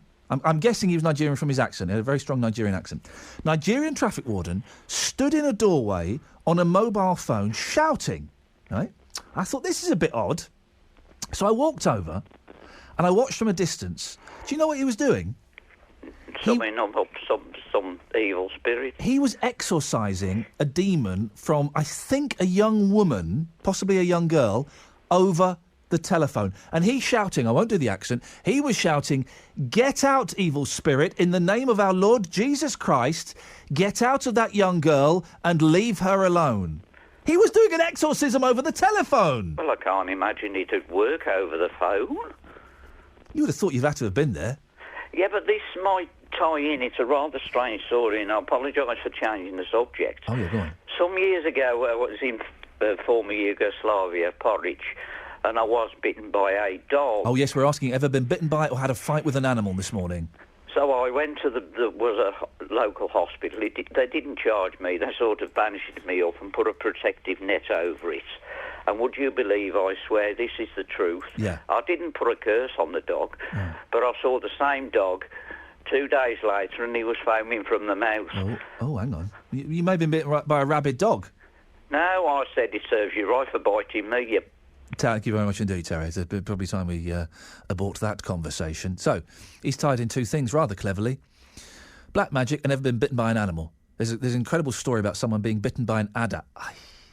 Have adders got fangs? I'd imagine they've got fangs. Proper fangy teeth. Ever been bitten by an animal? Ever had a fight with an animal? A fight with an animal. We've all had fights with dogs in as much as they've got something in their mouth that we want. It wasn't a fight with the rabbit the other night. It was psychological warfare. Right, Benji Bunny. Right, he's got a little run, and it's my job to get him in the hutch at night. Normally I can get him in the hutch by tricking him by putting food in his hutch. He falls for it every night. What I have to do is to get him in the hutch is I put food in the hutch, and then I pretend I'm walking away and kind of have to look over my shoulder, and he'll look at me, see I'm walking away, he'll go in, boom, I go back, shut the door, wallop, he's in. 25 minutes the other night it took me to get that flipping rabbit into his hutch. 25 minutes of my life. And as I walked away, this is absolutely true, and I said it and I meant it. Gotcha, Benji, don't you mess around with me. I didn't say mess around, I said something far worse. I said it and I meant it. I was properly angry with him. Ever had a fight with an animal? 03453 009956. Pensnet, Rugeley, Redditch, Rowley Regis. Have your say across the West Midlands. BBC WM 95.6. Listen, man, can you please stop saying the word man while you're talking to people, man? You are a grown man, not a teenage delinquent, man. Grow up, man. Do your children say man when talking to people, man? They do now, man. Just calm down, man, all right? Tony has got the 5 ands in a row. How do you say a sentence with the word and 5 times in a row and for it to make sense? Tony, this is a different Tony. That's Tony on the email. Tony on the phone. Tony, have you worked out the 5 ands in a row? I'd never even give that a bit of thought, actually, to be honest. Oh, OK. I would imagine I would have thought maybe when you're adding something as you're picking up bits of paper or something, you say, and this, and that. And no. It's, like the sentence contains the words, so something, and. So that it's 5 consecutive ands, and it makes sense. Not a clue. 03453 009956. Tony, do you believe in black magic? I think I cannot believe that people still believe in those sort of things nowadays when we're so well educated. Yeah. Well, the argument we had earlier on was, hey, listen, just because you can't see it, it doesn't mean it doesn't exist. You've got to see things, feel things, or touch things for them to exist. I'm sorry, and that's not even an argument. Do you not believe in bad luck? Because bad luck, I guess, is a kind of believing in a force that's out there. You know, sometimes you just say, I'm having a run of bad luck at the moment. No, I don't think of it like that at all. So where that's concerned, things happen. You can't always be like, as you would say, bad luck. You can't always be lucky, I suppose, at the time. So you're going to get a share of each. Would you ever use a Ouija board? What? I wouldn't even use that for entertainment. It's a fucking waste of space. OK, thank you very much indeed. He said it's a flipping waste of space. If you think, thank you, Tony. If you think you heard something else, then of course our sincerest apologies. It's never us to offend on BBC WM 95.6. But I think if you were to listen again, he says it's a flipping waste of space. Ahmed's in Birmingham city centre. Morning, boss. Good morning, sir. How are you? Yeah, I'm good, thank you. What you got for us? I keep saying you remind me of young Ed Doolan. I don't know why. Am I right? I remind you of who? A young Ed Doolan? Young Ed. Well, I take that as a great compliment, sir. Thank you very much indeed. Okay. Well, let's talk about what's happening in Pakistan, because I believe in God, and if I have anything, I'll just pray to my God. But there is a black magic, but what's happening in Pakistan is so sad, because where you got 70% people are uneducated, they've never been to school or anything. And they've been conned by so-called peers, the people are doing black magic and all that. They're destroying so many lives. And unfortunately, the government or anybody's not doing anything about it. Well, that's what it boils down to, doesn't it? Isn't it education that would dispel this black magic nonsense? And you're right, and I love Pakistan. I spent 3 months there years ago. I love it. Oh, I love it. I spent more than 3 months there. Did you live there? I was born in Pakistan. Whereabouts? In Kashmir. You wouldn't go to my village. I didn't. Well, do you know what? I didn't go to Kashmir. I spent 2.5 months in Karachi, a city absolutely. I love Karachi, and I spent 2 or 3 weeks in Lahore. I preferred Karachi over Lahore. No, you come to next time to Kashmir. You love it. You will live there probably. I am too scared to go back to Pakistan because it's a little bit. I mean, it was dodgy then, but it's really. Always been dodgy. It all goes back to the education again. Yeah. I mean, I was only 14 when I come to this country. I lived most of my life in this country. I love it. I love it here. I love it in Pakistan as well. But there is no system, you see. Yeah. I mean, I got an experience. I used to work with this taxi driver years ago. He went all the way to Leicester because they're doing it in this country as well, where it shouldn't be allowed. And he was like suspicious. He had a suspicious mind. And this guy told him that your father-in-law have done some kind of black magic on you. Oh. I'll charge you £75. And this stupid man paid him. Then he said, if you want to reverse the magic, you give me another £75. So when he come back to Birmingham, he said to me, I said, you're stupid. I said, you paid somebody £150 and nothing will happen. Ahmed, thank you very much. And thank you for giving me some lovely memories of Pakistan. It's a great country, Pakistan. I loved it. I wouldn't go back now. I'm too scared. I was scared then. We were getting death threats when we were in Pakistan. That's a story for another day. Anyway. 03453 009956. We're still waiting for that video evidence from... It was Imran, wasn't it, I think, who was going to send us that. We're still waiting, Imran, for that video evidence to come through. I'm here until midday. It'd be great to get that as soon as possible so that we can go through it together. OK, it's easy to come on and say you don't believe in black magic, you don't believe in voodoo, you don't believe in the tarot. Give us a call if you do believe, and if you have, you've had an experience where something like this has worked for you, where you've gone to see a medium and you've spoken to your nan, where you've had your tarot read and it all made sense. 03453 009956. Chanjit's on the line. Morning, Chanjit. Morning. What have you got? I think it's a load of rubbish. And I'm sorry to offend many people who do believe it and believe that it works for them. But I feel that they're very vulnerable, and these people, maybe not Guruji, I don't know what he does really, but I think they take advantage of people who are basically down in the dumps about life, and it's a way of sort of a form of mind control and targeting people who just don't know any better. Our last caller said that there's so much of this going on in Pakistan because a significant number of the people are poorly educated. Does it just come down to education, Chanjit? That here in the Western world we are pretty well educated. We tend not to believe in myths and fairy stories and voodoo. We've got more of a science background.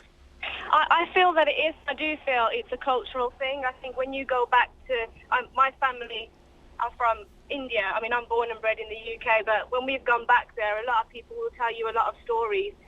And I think it's just a way of putting fear in people so they do as they're told. There's a fear of somebody putting a curse on you and cursing your family, and it's absolutely ridiculous. I mean, it's just, if something bad happens, you deal with it and you get over it. Tanjit, are you religious in any way? I would say I'm spiritual. I don't believe in a particular religion, but I'm a spiritual person. And what do you mean by spiritual? Because that can mean different things to different people. How do you define it? I feel that there is a God, but which religion I follow to get to that God, I don't really have one. I'm just a very good person, and I live a good life. I tell you where I'm going with this, Chanjit, right? Because we've just said that, we don't believe in myths and fairy stories and magic and stuff like that. But there are some people who would think that belief in a God, in a higher power, is kind of similar, is kind of a belief in a fairy story. It could be. I mean, I think a lot of it does come down to what you're brought up with, the traditions, the stories that you're told, and what you carry on into your older life. But, I mean, we were brought up believing in God. I mean, I was taken to Sikh temples, and my parents took us. We were allowed to go to churches, so I've been allowed to sort of explore my own religion and faith. But I don't know. I think going back to the black magic, I think it's just ridiculous. And when I was out in India, I have what I find quite a very funny story. There was loads of people in the street, as you might have experienced from Pakistan, where people come over to you, and if you give them money, they will give you blessings and good wishes. And I'm a brown-skinned Indian, not a dark-skinned, but a brown-skinned Indian, and they said that if you give us money, we will make sure that you find a white husband, meaning a very fair-skinned husband, so that maybe my children might have a chance to be successful or something. I don't know what it is. And did you pay them that money, Chanjit? Were you keen to? I didn't pay them the money for that comment, but I felt they were really, really, really poor, so I bought them some food. And would you know, I came back to England and fell in love with a white Englishman. Oh, Chanjit! You see? You've just dissed the forces. And then you've implied... a caller's just dropped off there. I'm not quite sure. I think that was someone... I'm not quite sure who that was. That was the 5 hads. 0345... Thank you, Chanjit. 03453 009956. It's easy to dismiss the black magic. Of course it's easy, because, let's be honest, it don't exist, it don't work. Are you a believer? Have you had an experience with it? And Imran, please send that video over of someone being lifted up by an invisible force and flung across the room. Right, all morning I've been asking you 5 ands in a sentence, consecutive ands in a sentence to make it work. Bill's in Wolverhampton. Have you got it, Bill? Yes. We've had a few, but David has got it on the email, and Tony's got it on the email. How are you doing it? A chap's having a sign posted for a pub. There we go. And it says, I want the background of the sign painted red.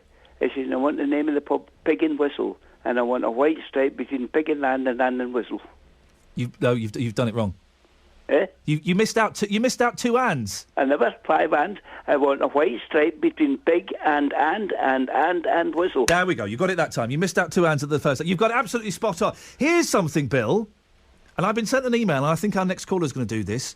Can you get 11 hads in a sentence? Yes. Can you? Yeah. Oh, Pete, I think he's about I couldn't get right offhand, but I know it. All right, Bill, thank you very much indeed. Top marks. Bill, you can do this, can you? 11 hads in a sentence. Do you mean Bill or Pete? Pete. Sorry, Pete. That's right, me, Pete. Him, Bill. You, Pete. He, Bill. Although if I call you Bill again, let's just pretend nothing ever happened. I'll send you one. Yeah, thank you. Oh, God, don't. I've got enough of them at the moment. So 11 hads in a row. That's it. Go on, how are you doing this? Just got to give a bit of a preamble. Yes. It was an exam. Yeah. And there was Bill and Tom. They both sat the exam. Yeah. And Bill scored 1 point extra than Tom, or whatever his name was. Yeah. And he was queried, and the examiner said, well, it was quite simple, really. There was one sentence where we thought that one guy was better than the other. Oh, this is good. I like this. Go on. Okay. Yeah. And they were questioned about it, and I said, well, OK, well, Bill wrote, the man had his hat blown off. And Tom had written, the man had his hat blown off. Yeah. OK? So the reason that the extra point is Tom, whereas Bill had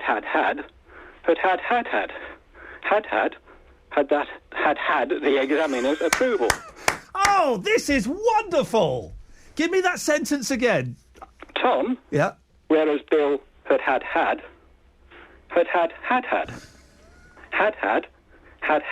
the examiner's approval. Oh, ladies and gentlemen, I think we found the future King of England. Pete, you're blowing my mind. I'm grinning like a schoolchild. That's the most wonderful thing in the world. Well, thank you. Pete, listen, but may God bless you for that. Oh. Him and Garuji should get together. Someone has sent me an email and I didn't understand it written down in front of me. Now that Pete has explained it, I get it. And if you see it in a sentence, there are quotation marks and punctuation throughout to make it work. Wonderful. Thank you so much for that. 03453 009956 is the phone number. Susan has emailed in. Iain, we've moved to Cornwall from Drayton Bassett. Had problems getting my broadband connection, but now all is well. But as we are so far away, can you speak a little louder, please? Cheeky Susan. It's 10:45. It's BBC WM 95.6. Let's get the travel with Liz. Thank you, Iain. In Bearwood, the A4030 Bearwood Road remains blocked in both directions. This because of an accident. It's blocked between Ethel Street and Rawlins Road. Police are at the scene trying to direct you around that near to the primary school, but traffic's rather slow going. Bus route 82 is also affected. We're getting reports of an accident in Gailey on the A449 junction with the A5 around Gailey Island. Police are on the way to the scene. The A5 around Caldicott is still rather slow around the Weddington Lane turn, the A444 on the A47 because of roadworks there. It's struggling around Dudley on the A461 in places, quite patchy passing the A457 and also between Scots Green and Cinderbank Island. The M6 is cleared now of that accident and the resulting delays between junctions 10 and 8. If you can update us, call BBC WM 95.6 travel 08453 002288. The voice of Birmingham and the Black Country. So, on a Wednesday, what we do is Dilemma Day.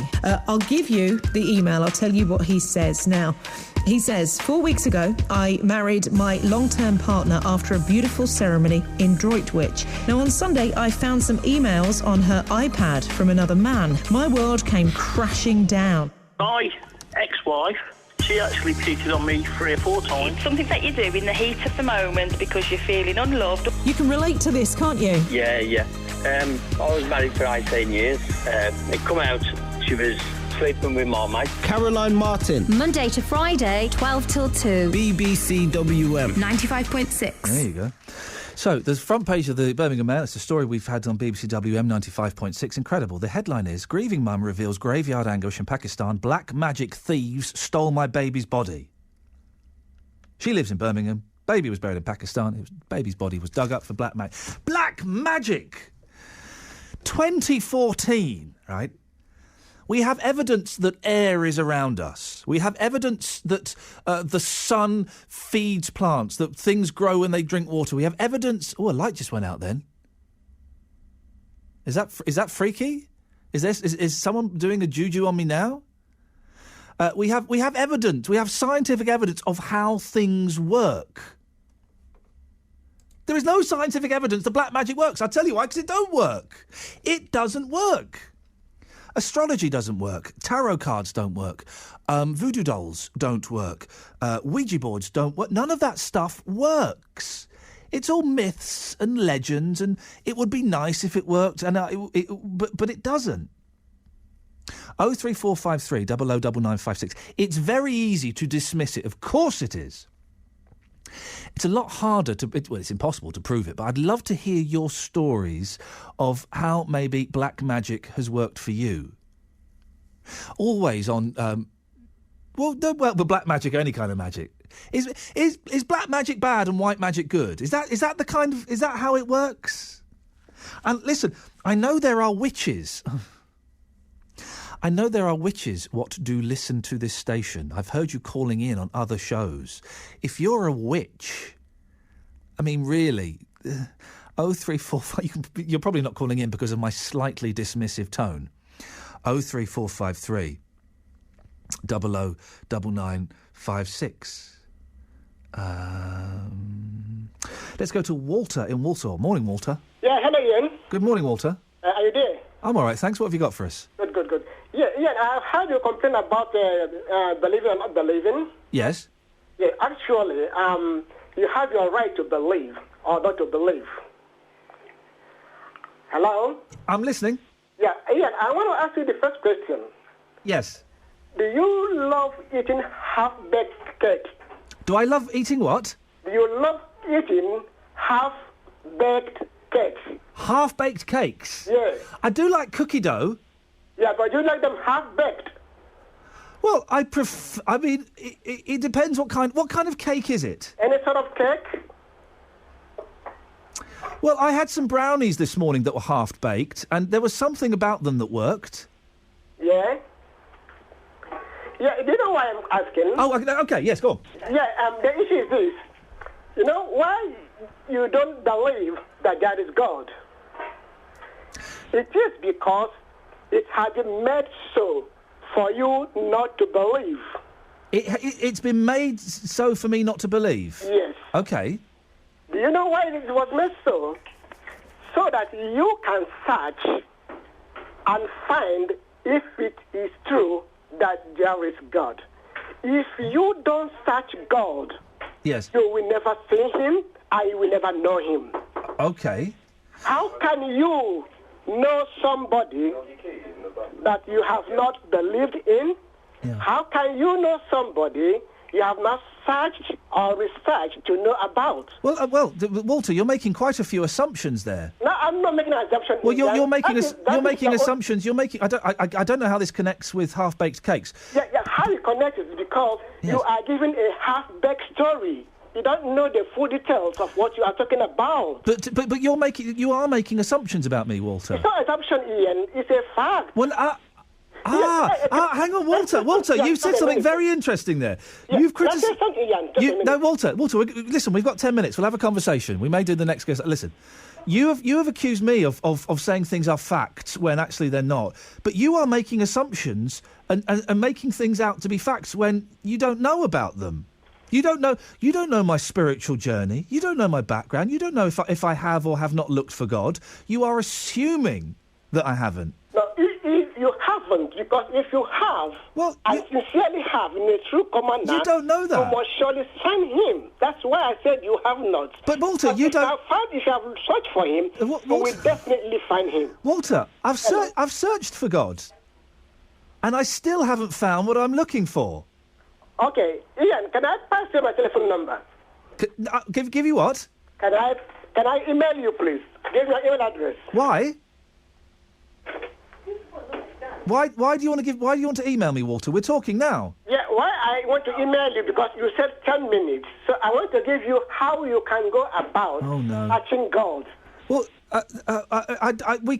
why don't you just tell me now? Sorry? 3 weeks ago, I was on my knees in the studio asking Jesus into my heart. Yeah? Didn't work. No, it's not something Still room that to you rent. have to go to your studio. You have to separate yourself, Ian. You have to go in an isolated place, you and your God. No distraction. You have to focus on him before you can find him. You don't have to have doubt in your mind. Okay. If there is any symptom, any iota of doubt in your mind, you miss the whole thing. Walter, have you ever had a fight with an animal? No, I haven't. Thank you very much indeed. 03453 009956. Everyone's welcome to email me, but I don't like to get into... I prefer to do these things on the phone, on the show. I don't like to get into long, lengthy email exchange. I've still got people emailing me about flipping homeopathy. Oh, I had a strop email the other week about homeopathy. The person was furious. I didn't want to engage. I didn't want to take me and Adrian Goldberg to meet this person and have a chat about homeopathy. I said, I've got no interest, mate. No. 03453 009956. The voice of Birmingham in the Black Country. BBC WM 95.6. Video games and kids. It's a tough one. I've got two boys, 4 and 2. My wife does not like... When they ask what the Xbox is that sits under my television, I'm not allowed to tell them it's a video games machine. Do you let your kids play on video games? There's been research this week suggesting that some games actually make more children sociable. There was also a story in one of the papers the other week that this is an incredible story, right? That Call of Duty, which is a war video game for adults, is the reason that some young Muslims are going to join ISIS in Syria and become jihadists. Oh, right, yeah. OK, it's because they played a video game. Why don't you extrapolate the fact that they ate cornflakes or that they read a book or that they walked to the bus? Anyway, your stories about video games, please. I'm joined by Keith Stewart, who is the job that I want. He's the Guardian's games editor. Morning, Keith. Keith, you also wrote Sega Mega Drive: The Collected Works, did you? I did, yeah, which is a book all about the Mega Drive era of video games. I've not got that book, but I'm going to go on Amazon straight after this interview during the news and order it. I love video games. I'm a big retro fan. I used to write for Retro Game magazine. I'm totally sucked in. Have you got kids, and do you let them play video games? I do, yeah. I've got two sons who are 6 and 8, and yeah, I do. I mean, I'm very careful because I'm in the great position of knowing quite a lot about video games, so I do kind of monitor what they play, and I ensure they're playing things that are kind of age appropriate, but also sort of help them out a bit. Like, they're really big fans of a game called Minecraft, and I'm sure you've heard of it, being a gamer. It's a kind of like Lego but in digital form, and I believe, and there's good evidence to suggest that it's actually a really helpful piece of software. Well, how are video games helpful? Because lots of people dismiss them immediately as violent things that rot your brain. And we know differently, but explain why you think video games can be healthy for young people. Well, there's lots of reasons. I mean, there's very good evidence collected to suggest that video games help with lots of skills which are going to be useful to us as we move into a sort of digital economy. They're great for hand-eye coordination. They're great for puzzle solving. They teach us things like multitasking, and in a way that, like, our brains really like to learn through systems. That's how we sort of take on new information. Our brains are basically system gathering and reading machines, and the way we perceive the world is through understanding the way systems work, and that's exactly how games work. So playing games is learning in the way that our minds like to learn. So yeah, there's lots of research, really interesting research into games and puzzle solving. Was there any? I don't know the situation at home, but was there any controversy with your partner or the mum of the kids when you introduced video games into their life? Not really. My wife doesn't really play games. Right. She plays kind of mobile games like Threes and Bubble Witch and things like that. But no, I mean, I've always played games. Yeah, you're probably the same. There's probably lots of people listening to this that are saying, I'm of the generation that grew up with games. So games have been part of my life. So there's always been an Xbox underneath our television. It's always been there. I think what her concern has always been is to sort of control and moderate the way that they play with games. And that's just responsible parenting, isn't it? Exactly. And a lot of the fears of games, it's similar to everything. We fear what we don't understand. In some ways, this kind of ties back into your whole kind of black magic debate. Black magic was a way of understanding the world when we didn't understand it. Video games are feared because people don't really understand them, and they see these crazy headlines in the Daily Mail where video games are blamed for horrific acts of violence, and really, if you understand video games, you understand that actually violent video games are sort of a minority of what's available. And if you just engage with them and understand them and sit with your kids and play them, then you understand that actually there's lots of really great, interesting, beautiful things about video games that often get missed. And also, the violent video games, they're rated like a movie, 15, 18. And if parents are allowing their 9-year-old kids to play that, again, that's a weakness on the parents' part. Yeah, I mean, it's always tricky, especially when kids get into teenage years, to sort of moderate and understand what they're doing. But you have to understand, that there's a PEGI rating, which is the European-wide certification program for games. There's a rating on every single box, and if that says PEGI 16 or PEGI 18, that means it's only suitable for children of 16 and 18. So kids, my sons go to school with children who are playing things like Call of Duty, which is enormously wrong. It shouldn't be allowed, and it creates lots of problems. My wife is dead against the boys playing video games, even though I would say that my work with video games in the past has probably paid for our kitchen. Right? What can I do to convince her? I think it's the type of video games, and I think often when people introduce, like Minecraft is a really, really good example of a game that if you show it to people and let them see that it's actually it's actually creative, you can build castles, you can build houses, you can kind of explore the environment in really interesting ways. I think maybe using the right games to introduce people to games is a good thing. There's lots of games now which are about creativity. Little Big Planet by Sony, for example, is all about building your own little worlds and kind of functioning games that you've made yourself. And I think that's quite a good way of introducing people. I could talk to you for the rest of the morning and have a complete geek off, but this is why my producer's got you near the top of the hour. Final question, Keith. The best games console of all time, please. Clearly the Mega Drive. Do you think so? Well, the Mega Drive was a really, really important era in games when we were sort of transitioning from fast-paced arcade games to really kind of in-depth RPG games. So lots of people would say it was the Super Nintendo by Nintendo, but I think the Mega Drive had a really, really good, interesting collection. See, for me, it's the Dreamcast, the long lost games console. Oh yeah, don't get me started on the Dreamcast. No, I did love that, but it had such a short space of time. I mean, I think really you would probably have to realistically say PlayStation 2 because it had such a profound and massive effect. Keith, I've got to go. Listen, I'm going to get your address and hang out one day, and we can just totally geek out with each other. That would be great. Excellent. So nice to talk to you. Thank you very much indeed. You see, people who play video games can be nice people. Do you let your kids play computer games, video games? Or are you of the, no, you're not touching it regime?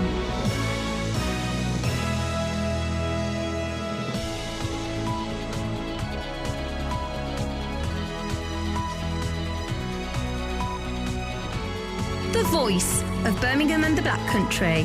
BBC WM 95.6. Suddenly, it's 11 o'clock. Let's get the latest news now. Here's Nicole Pullman. A yellow weather warning has been issued for the West Midlands as the remains of Hurricane Bertha head for the UK. It's been travelling across the Atlantic after hitting the Caribbean islands with gusts of more than 90 miles an hour, leaving thousands of homes without power. We're in for heavy rain and strong winds, mainly tomorrow, and the Environment Agency says there could be widespread flash flooding. Sarah Jane O'Kane is from Severn Trent Water, which serves more than 4 million homes and businesses in the West Midlands. When we do get a weather warning, then we know it's time to step up and start to get ready for if things do get bad. So we're prepared. The last time we had weather like this, we had 3 times as many calls as we would normally get, and basically just getting ready just in case. US military supply planes have carried out a further airdrop of food and water to thousands of people fleeing Islamist fighters in northern Iraq. American fighter jets have also bombed a jihadist convoy near the city of Erbil in an attempt to halt the progress of ISIS. President Obama had warned that the US would target the Islamic State group if American forces in the area were threatened. He said he also wanted to protect Iraq's religious minorities. General Jack Keane is a former US Army Vice Chief of Staff. This organization has grown up, and it is a menace that is destabilizing the Middle East as we know it. The only thing that will stop ISIS is you have to kill them, and it's a harsh word to use, but it's the reality of it, and you have to stop them with force. Fire crews have been called out to help remove a large balloon which has hit a house in Burntwood. They say the orange inflatable filled with cold air had broken from its moorings and drifted into the property in Chorley Road. One man has minor injuries. The new Football League season kicks off today with Birmingham City travelling north to Middlesbrough for their first match. We'll have full match commentary at 3 here on BBC WM 95.6, the station for commentary this season. Blues' only injury concern now is Matt Green after Jonathan Spector came through a midweek friendly. The manager Lee Clark says getting to grips with today's opposition has been a part of his side's pre-season preparations. We've had them watch the last 3 or 4 games. I was up in the northeast myself personally 2 weeks ago watching them up at Hartlepool to make sure that we've got every thing checked out with. Is they're constantly bringing in new players, ones from foreign shores. We continually check on those individuals, see what their strengths and weaknesses are. So we're fully prepared for when the game comes on Saturday. The weather mostly dry and fine, but there could be the odd light shower later. The temperature's around 22 Celsius today, 72 Fahrenheit. The wind will gradually pick up with lows tonight of 12 Celsius, 54 Fahrenheit. And tomorrow, strong winds reaching gale force at times and very heavy rain, dying down, though, in the evening. BBC WM 95.6 News. There's more online at bbc.co.uk/WM. The Voice. The Voice. The Voice of Birmingham and the Black Country. You should take in other religions and treat them as you would want to be treated yourself. We are even more intelligent. They treated me with the utmost respect. Iain Lee, Saturdays 9 till 12. BBC WM 95.6. I've just spent the last 10 minutes. That's a lie. I've just spent the last 4.5 minutes looking for Keith Stewart's book. It's being published on Monday. It's coming out on Monday. We got an exclusive scoop there. Man alive, I'm getting some of that. Morning, this is Iain Lee. BBC WM 95.6 is the phone number. If you hang on, that's the station. The phone number. It's one of those days. Hang on, let me just reset. Very, very dry throat. I think that's what the problem is.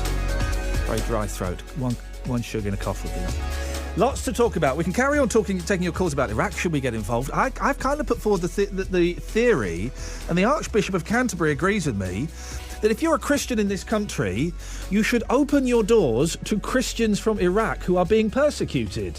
That's a very Christian thing to do, isn't it? And if you don't, are you, can I say it? Yes, I will. Are you a bad Christian? Also asking, ever had a fight with an animal? I know it's a tough one. It's a tough one, but some of you will have had a fight with an animal. I'd love to hear your stories, please. Black magic, it's 2014. It's a load of old nonsense. It don't work. And coming up in this hour, tampons. 03453 009956. Have your say. Across the West Midlands, call 03453 009956. BBC WM 95.6. OK, we've also had... By the way, newcomers to the show, let me just set out the stall again. You can call in about anything you want. Anything you want. Yeah, you can call in anything you want. We've talked about multi-word sentences. OK. And we've had 5 ands in a sentence, 11 hads in a sentence, consecutively. And David is... I'm confused by this, David. He's given me a sentence that's got 8 examples of that, but they're not consecutive. So I don't quite know how that works, but thank you for that. On the subject of video games, and would you allow your children to play them? Simon's in Worcester. Morning, Simon. Morning, Ian. What's your take on this? Well, my son started playing computer games. Now, people say that they pick things up from games. I believe they do. My experience in it is that my son started to use computer games to do flight simulators at the age of 13. By the time he was 15, he'd passed his PPL, which is private pilot's licence. When he was 15? When he was 15. 1-5? 1-5. He could fly an aeroplane at the age of 15? Yep. It all started off with a flight simulator game on his computer. Yeah, wow. And he brought all the joystick, bolted it all to the table, and it's all about hand-eye coordination. Yeah. And then for his 14th birthday, we booked him a trial flight at Wellesbourne Airfield. Yeah. And within 1 hour flight of going around with an instructor, the instructor came back down and spoke to us and says, has he had any flight experience? And we says, no, the only thing that he does is a flight simulator, which is virtual flying, with a joystick bolted to the table. And he says, put him in for his PPL pilot's licence training. He's a natural, he'll walk it. So from that... Isn't that incredible? And then by the time he was 16, he passed his night rating, which meant he could fly it at night. Oh, my gosh. And at the age of 21, he took his first passenger flight of 240 passengers. What? To Turkey. A 21-year-old was flying 230 passengers? Yeah, well, he was one of the youngest first officers in Great Britain at the time. He's now 24 this September. He's been flying for EasyJet. Wow. Ever since he was 21. He's 24 September, and now he's going to be... He can apply now for senior first officer, which is getting his foot on the first run to his captaincy. And how old is he now? He's 23 now. Is he? See, listen, because I don't know how comfortable I'd feel having a 21-year-old flying me. We always hear that 21-year-olds, they're terrible drivers, they're boy racers. Does he go faster in the aeroplane? Does he do handbrake turns? No, I must say he's very mature for his age. Well, he might be 28 on his birth certificate, but in his head, he's like in his late You must be very, very proud of him. It is. We are, yeah. It's especially in this day and age when somebody can go from nothing to that. I mean, there's been a lot of support from me and his mum and his family to get him where he is. There's been a lot of sacrifices along the way, but the beginnings of it is all down to computer games. Simon, listen, that's a cracking story. Thank you. He flew an aeroplane with 240 people at the age of 21. Here's a confession. Can I make this confession? Yeah, I can. It shows me in a bad light, but I'm going to make the confession. You go on an aeroplane, okay, and it's always, your pilot today will be Captain Jones, and the captain comes on and he says a few things and a few bits and pieces. Well, a few years ago, I was flying to the United States of America, right? And a woman's voice came on the intercom and said, "Hello, I'm your pilot.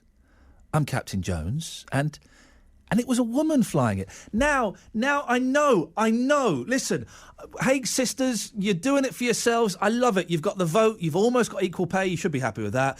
I'm all for that. Let's get rid of that glass ceiling, guys. All right? But there was something in me. It wasn't logic. It wasn't sense. It was something innate within me that made me clutch the arms of the chair and think, oh, we've got a woman pilot. That makes me feel uncomfortable. I'm not proud of it. Not proud of it in the slightest. It's certainly not a rational thought. It's the thought, Producer Joe, I wouldn't get in the car with you driving. I've seen how fast you go, man. You've got Maltesers all over the floor of your car as well. What's that about? There was something in me that made me very uncomfortable. It was a female pilot. And even now, I can rationalise it. Would you like me to? Or is that hole just getting deeper and deeper? You know what I'm saying? 03453 009956. Would you... I don't look good coming out of this. I'm being honest. OK, this is one of the things that I guess we do on this show, is I ask you to be honest. Even if your views are ridiculous, I'm going to do mine. And I'm aware that this is possibly a ridiculous view. Right? Are you uncomfortable at the thought of a female pilot? Just saying it out loud. I'm going to have all kinds of feminist groups or all kinds of just sensible people phoning up to have a go at me. 03453 009956. Would you be uncomfortable? Where am I going next? Sorry, Joe. Who's on OS4? Oh, okay. Thank you very much. Yeah, we'll go there now. Thank you. Oh, I know it's a terrible point of view. 03453 009956. I suspect my next guest might not be particularly happy with what I've said. I'm going to sound like a horrible, sexist old dinosaur. Anyway, tampons, anybody? The reason we're talking about this is, should the tax on tampons be scrapped? 21-year-old student has launched a campaign to stop the tax on women's sanitary products and has already garnered more than 41,000 signatures. It's Laura Coynton. Laura joins me now. Good morning, Laura. Oh, hello, Laura. Can you hear me? No, you can't. You're on Skype, Laura. Unless you've turned into a pinging sound, we can't hear. Let's get Laura. We'll get her up after the travel. So she has. Maybe she's hung up in fury at hearing a sexist old idiot running the show. It's weird because I'm not a sexist. I'm kind of I'm not. I am a liberal old, hey guys, everyone, let's get on and love each other. But I was just sat on this plane to America, and it was a female pilot, and I felt very uncomfortable. Here's why. Okay, here's my rationale. Okay, right? It's gonna make me sound worse. Flying a plane is really hard, yeah? It's a hard thing to do. I'm guessing, is it physically hard to fly a plane? I imagine it's the same as driving a car without power steering. I don't know, having never flown a jumbo jet.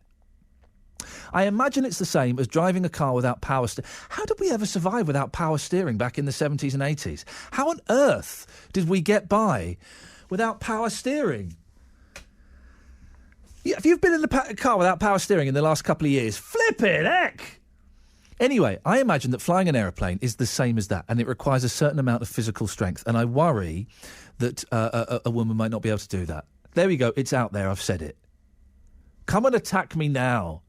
Come and shout abuse at me now. I'm realising as I'm saying it out loud, it sounds like a load of old nonsense, but 03453 009956. I bet there must be some people out there listening who agree with this fear, this irrational fear. Okay, and I realise my argument for it is very, very weak. It's not particularly strong. Wouldn't stand up to too much scrutiny in a court of law. And you know me, if you come on the show with a weak argument, I'm prepared to tear you apart, take you down to a little place I like to call Chinese Town. So if you want to do the same to me on this, you're more than welcome. It's very rarely I come on air with an ill-thought-out, ill-conceived argument. But today I'm happy to do it to a listener. I don't like women flying aeroplanes. I know. And I can't put it any better than that. 03453 009956 is the phone number. 81333. Start your text WM, or you can email me ian.lee@bbc.co.uk. We're still. Let me just check my email. Imran said he would get in touch with a video. Imran has not sent that video in. I'm going to suggest that after we speak to our next guest, producer Joe, we get Imran back on the phone and find out where the video... Oh, I couldn't upload it. Oh, I couldn't find it. Oh, my friend doesn't want to share it. Oh, I couldn't get it to work. Oh, I've not got time. Imran had a video, he claims, of a gentleman being picked up by an invisible force and thrown across the room. It was his evidence that black magic existed, that there were evil spirits. I've asked him to send it to me. Oh, and what a surprise. It hasn't arrived yet. 11:15, BBC WM 95.6. Let's get the travel news now with Liz Saul. Iain, thank you. It's still looking quite congested on parts of the M6. Going north is heavy, 8 to 9, the M5 interchange to Wednesbury, and south between 12 and 10A, which is slap bang in the middle of the roadworks between the A5 exit and the M54 interchange. Better news in Bearwood. That accident cleared and Bearwood Road reopened between Ethel Street and Rawlins Road, so you should have a clear run around there. And somebody that had a brief prang around Gailey Island, the A449 to the A5 has been quickly moved to the side of the road. Into Birmingham, it's a bit busy along Hagley Road, the A456, passing Monument Road in particular. Of course, the Queensway tunnels are still shut, which is likely to cause you disruption at times. Now, your match day travel sees Birmingham City fans off to Middlesbrough. I haven't had any problems reported as you head either along the M42 or the M69 and onto the M1 to get up there, and then onto the A1. That all seems to be okay.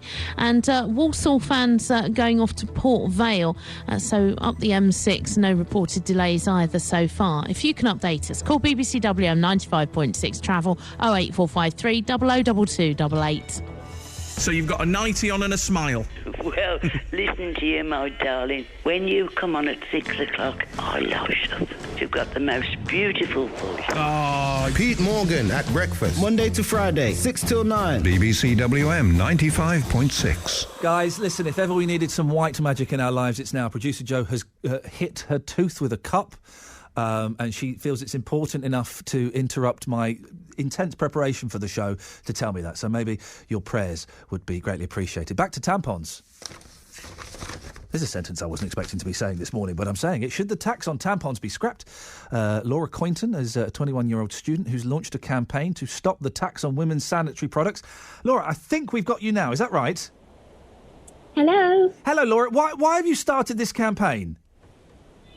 Hi, basically I started it with my housemate Rosie, and we kind of started it just because we wanted to procrastinate because we did it a few days before our final second year university exams. And yeah, it's kind of come on since then. Where are you? What's going on in the background? Sorry, I'm in China at the moment, and I'm trying to find a good internet source, and this is as good as it's. No, you're at whereabouts in China are you? Shenzhen, it's the south of China. This is the coolest thing ever. I want to talk... Anyway, OK, well, maybe we'll talk about China in a second. So you're doing it to kind of get off doing a little bit of work for your exams. But this is an argument I've heard from women for years and years and years. Tell me why you shouldn't have to pay tax on it. Right. We basically shouldn't pay tax for it because the tax was initially implemented because the government said that that sanitary products were non-essential. So we think we shouldn't have to pay tax on it because clearly they are essential, and for that reason we should be tax-free. In that case, can we reduce get rid of the tax on razors and shaving equipment then? Well, that's kind of different because lots of other products can be essential, but the specific damage that this tax is doing is that it's saying that women's products aren't essential because the government initially said that they weren't essential and that they had there was no reason why they should be tax-free. But the government have never said that racial. They've never said that products to do with men's health aren't essential. They've always prioritised those products. So these should be essential. Do you think that this is an inherent sexism then to have a tax on tampons? I think that initially the tax was put on because, I think women's products were ignored and they weren't taken seriously, and that's why the tax is put on. I don't think necessarily that now it's sexism, it's just that it's sort of routinely been held up. But yeah, I think that it definitely echoes a sexism that existed in the 1970s, which was when the tax was first implemented. Hey, what time is it in China right now? It's 6:45 in the evening. And what have you got planned for this evening in China? We're going to like a light show. The old Chinese light show, you say? I only went to China very, very briefly, and I want to go back there. It's just one of the most exciting places in the world, isn't it? Yeah, it's very different, that's for sure. Different is the word. Laura, listen, it's not the greatest line, so I'm going to let you go, but I appreciate your time in China. The only time I went to... Thank you for that. Laura Coynton there. You can give us a call on that. I do think, though, that if you're going to get rid of the tax on tampons, we'll get rid of the tax on razors, please, and shaving products, please, because they're essential. Look at the state of me. I look like a homeless man with this. I might grow a beard. I'm thinking of growing a beard. I'm tempted. Anyway, the one time I went to China, we went to Hong Kong for a week, and then we had 3 days in China. It was amazing. It was awesome. And then it was, I can't remember exactly what it was. It would have been about 2000. And either us or American forces had accidentally bombed a Chinese embassy somewhere around the world. I can't remember where. But we were in China and we heard that this Chinese embassy had been bombed somewhere around the world. And boy, oh boy, did it get tense. It got very uncomfortable. We had to hire a bulletproof car to rush us to the airport to get us back to Hong Kong. That's how scary it was. Lucy's in Coventry. Morning, Lucy. Hi, Ian. Ever had to escape from China at short notice? No, I never have been to China. Oh, man, it's awesome. It's awesome. Yeah. People were pointing and laughing at me and my friend because, A, we were very tall and my friend was a blonde man. And we were chatted up. I think we were chatted up by a gay Chinese spy.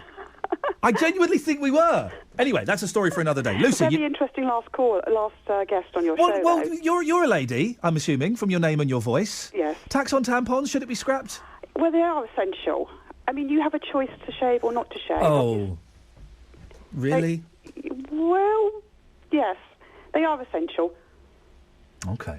I've heard this. Is it going to change though? Because I've heard this argument for years and years and years, and nothing seems to be done about it. And the government, it's a good revenue source, isn't it? Exactly. The government aren't going to cut off, all this money coming in. No. Oh well. No. Okay. No, if it was baby food, maybe, but no. Pilots. Yes. Another proud parent. Oh, go on. My son got involved in aviation when he was knee-high to a grasshopper. Yeah. And by the time he could fly. He had his pilot's licence before he had his driving licence. Oh. He went solo at 16. Oh, you must have been terrified. No, because my husband and I both fly. So okay. It was okay. Yeah. And I'm still hanging on with it. Yeah. Like your last guest, or caller, he went through his night ratings. Then instead of going to university, we sent him to flight school. And he's basically just left flight school, got his first job with an airline, and he's starting his online training, and he's not 21 yet. Oh, my God. Listen, I'm sure he's brilliant. I'm sure he's fantastic. That does make me a little anxious, though, that 20-year-olds will be flying passenger jets. You shouldn't be anxious. They're very, very highly trained. Yeah. They fly with a training captain first time. And as for women flying, yes, Lucy. I don't think you need brute strength. I've only ever flown light aircraft, but you have to be very, very gentle on the controls. The light aircraft are easy, aren't they? I wonder how hard it is to turn a jumbo. Well, it's all hydraulics. Right, okay. So it's not the weight of the plane. Everything's computerised. If you look at the stick on it, it's teeny. Yeah. It's very small. It's like if you look at the cruise ships, what they actually manoeuvre the cruise ships like is like a gear stick on a car. It's not a huge wheel. Hang on. Whoa. Hang on a second. You're telling me that cruise ships don't have a big wooden wheel that they can spin round? I'm actually thinking about the ferries. When they have the Sea Cats and the ferries, I've been on the bridge of those. Okay. And the actual method of steering is like a gear stick. Why did you want to learn to fly, Lucy? The freedom. I just was used to ride in the Cotswolds, and I saw it, and I thought that's something I've got to do. So I went off, met my husband, married him, and he was my flying instructor. Oh, I see. A little bit of nookie up in the airways. Maybe. What, Lucy? Really? Oh my gosh! Man High Club. Did you, oh my goodness! Oh dear, I'm shuffling my papers, all embarrassed here. Not in a light aircraft, Ian. No, there's not much room there, is there? No leg over room in a light aircraft. No. And so, I bet you must be dead proud of your boy. I bet he looks good in his uniform. Yeah. I'm really proud of him. He's done very well. But then, as you said before, he can fly a passenger plane, but he can't hire a car when he gets there. Isn't that funny? I know. I don't want to know the specifics of your boy, but roughly, what does I always imagine that pilots earn good money. Yeah. Do they do all right? They do well. They earn good money. It's very expensive, the training. Yeah. But they get paid for doing a job, and it's a lot of responsibility. You're on call early mornings, late nights. You've got to look after your health because you've got to have a Class 1 medical every 6 months. And if you're not fit to fly, then you lose your job. And you've got the responsibility of, as your other caller said, 250 people sat behind you. So you get paid for it. Lucy, thank you very much indeed. I don't fancy that responsibility. I mean, this is obviously a very responsible position I'm in here, sitting and talking for 3 hours. What could possibly go wrong? Oh, yeah. 03453 009956 is the telephone number if you want to give us a call. So it turns out that flying a big jumbo jet, it's all. Is it a stick? I kind of got the idea it was, like a steering wheel. And please don't tell me that on big ships they don't have a big wooden steering wheel that they can spin around. That's what that's got to be for, hasn't it? Hasn't it? They've got to have one of those. 03453 009956 is the telephone number if you want to give us a call. Let me catch up on some of these texts we've got here. Talking about Iraq in the first hour. Should we be in Iraq? Eddie says, Ian, when you talk about sending troops back into Iraq, will you be the first one on the plane? No, of course not. I'm not a soldier. What good would I be? I would only be a danger. Here's something, right? It's the anniversary of World War I on the start of World War I. I think it was Monday. I think it was Monday, the 4th.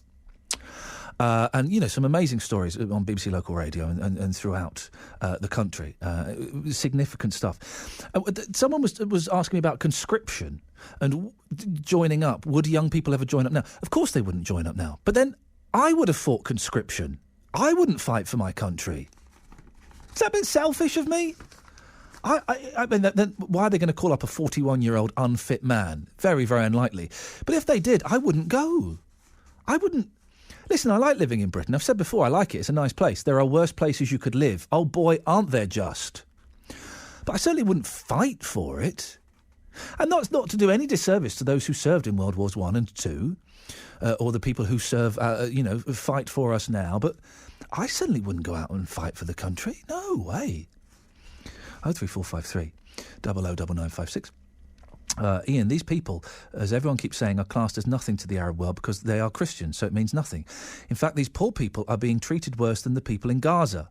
But no one will care. There'll be no demonstrations, no one climbing mosque roofs with flags, etc., no demos in the street. Why? Because it's only Christians. Children have been slaughtered there, not by bombs, but by terrorists.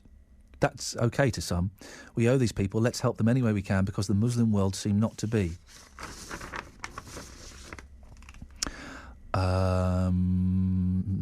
If we keep sensationalising the war in Iraq or any country at war, aren't we giving the extremists the publicity they crave and by default giving them the notoriety they deserve? Well, Debbie, I don't think ISIS would be bothered if, me on BBC WM 95.6 mentioned them or not. Then I don't think that there is someone about to execute a Christian child over in Iraq going, hang on a second, guys, they're not covering this on BBC Local Radio. Let's call it off. They're not bothered. They're not bothered at all. Yeah, we're talking about it, but they're not bothered at all. They want to spread their poison. 03453 009956. It's been a real mixed bag of a show. I can't believe none of you have ever had a fight with an animal. I can't believe that. Have you been?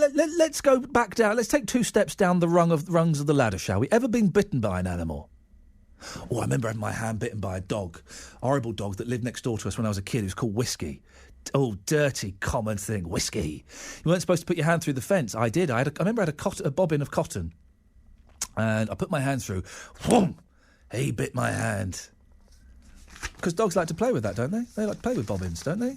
I don't know why. I think I was trying to play with him, and I just remember the incident. I remember I was holding a bobbin of cotton. That's all. I can't go into more detail. I was 6. It was 35 years ago, this year, that happened. Anila's in Hodge Hill. Good morning, Anila. Morning. Black magic. I don't believe in it. You don't believe in it? No. Tell me why. I just don't think it exists. I believe in the practices of it. I know people are still practicing it, but I just don't think it exists at all. Okay. Anila, sorry, are you the lady that had the baby taken? I am, yes. Oh, I'm so sorry. I didn't realise. You're the front page of the Birmingham Mail, and you've been on BBC WM 95.6. You're Anila Afzal. I am. So, I'm so sorry. I didn't realise. Okay. It's all right. No, so just give me the story of what happened then. Give us the backstory. Baby passed away about 4 hours after it was born. Took it to Pakistan, wanted to get it buried there because I had a family graveyard over there where most of my family were buried. But I wanted him to be buried there as well. So I took him there, stayed there for 2 weeks, visited the grave every day. But then I had to come back because of work. Came back a couple of weeks later, got a phone call saying the graveyard's been trashed. But that's all it was. And they managed to restore everything there. New gravestones, they made them themselves and put fresh flowers down. About a month later, I got another call saying the graveyard's been trashed again, only this time the baby's body's been taken. So I went back out there, had my uncle do an investigation because he, at the time, was colonel of the Pakistani army. Didn't get the authorities involved because they were too corrupt. Uncle, in the end, just decided there's nothing more we can do. People have taken it more than likely to practice that magic. Oh, dear. When you heard that... it's a baby Eamon, isn't it? Eamon is his name. When you heard that Eamon had been taken, how on earth did that make you feel? Yeah, absolutely horrible. I was heartbroken. I didn't know what to feel at the time. I was just kind of numb. Passed out for quite a while, apparently. And when I woke around, I just didn't believe it was real. It's such a... and I say I've been to Pakistan. I love Pakistan. It is full of superstition and ghosts, but it's such an incredible story that a baby's body has been taken from a grave. It just seems almost incomprehensible, doesn't it? It does in this country, but when you go over there and you see for yourself, it is quite a common practice. It happens all the time. So your uncle, who's obviously high-ranking in the army, how did he come to the conclusion that it was black magic that was the reason that Eamon was taken? Because they did an investigation themselves. He got a few of his army friends and they did an investigation, asked around, and quite a few of the locals just told them that it happens all the time and that's what they do it for. It's not just babies, it's dead animals they take, or they take animals and slaughter them. Listen, if I ask you anything that's inappropriate, just tell me, okay, and I'll move on. I don't want to upset you. I'm just fascinated by this. Have you attempted to research what benefit they may get out of having a baby, or have you been unable to? Have you just not had the strength to kind of look into it into any great detail? My husband did, but to be honest, I don't want to know the reason. No. And how is it, whenever we lose someone and they are buried, or we have their ashes, or we scatter their... It's nice to know, it's comforting to know that there is a place that you can go to if you need to kind of have that contact with them. You know where they are. Yeah. How does it feel to you as a mum not knowing where your baby is? It feels absolutely horrible. I mean, I think about him every day, wondering, was he buried in respect? Was he just left at the side of the road? Was he just dumped? I don't know that, so I won't have that closure ever. I mean, I've still got his grave open to this day, thinking maybe somebody will be nice enough to bring him back. Or maybe that's just my naivety. It's just, listen, I'm a dad, and it's just the most horrific story. You're getting lots of support from your family, obviously. Yeah, I am. Yeah. But you think that black magic is a nonsense? I do. Yeah. Anila, listen, I'm sorry I didn't recognise you at the start of the phone conversation. That's my fault. But I really appreciate your time this morning, and I hope that, at some point you manage to find some peace around this. Thank you. Thank you, Anila. Thanks. Bye.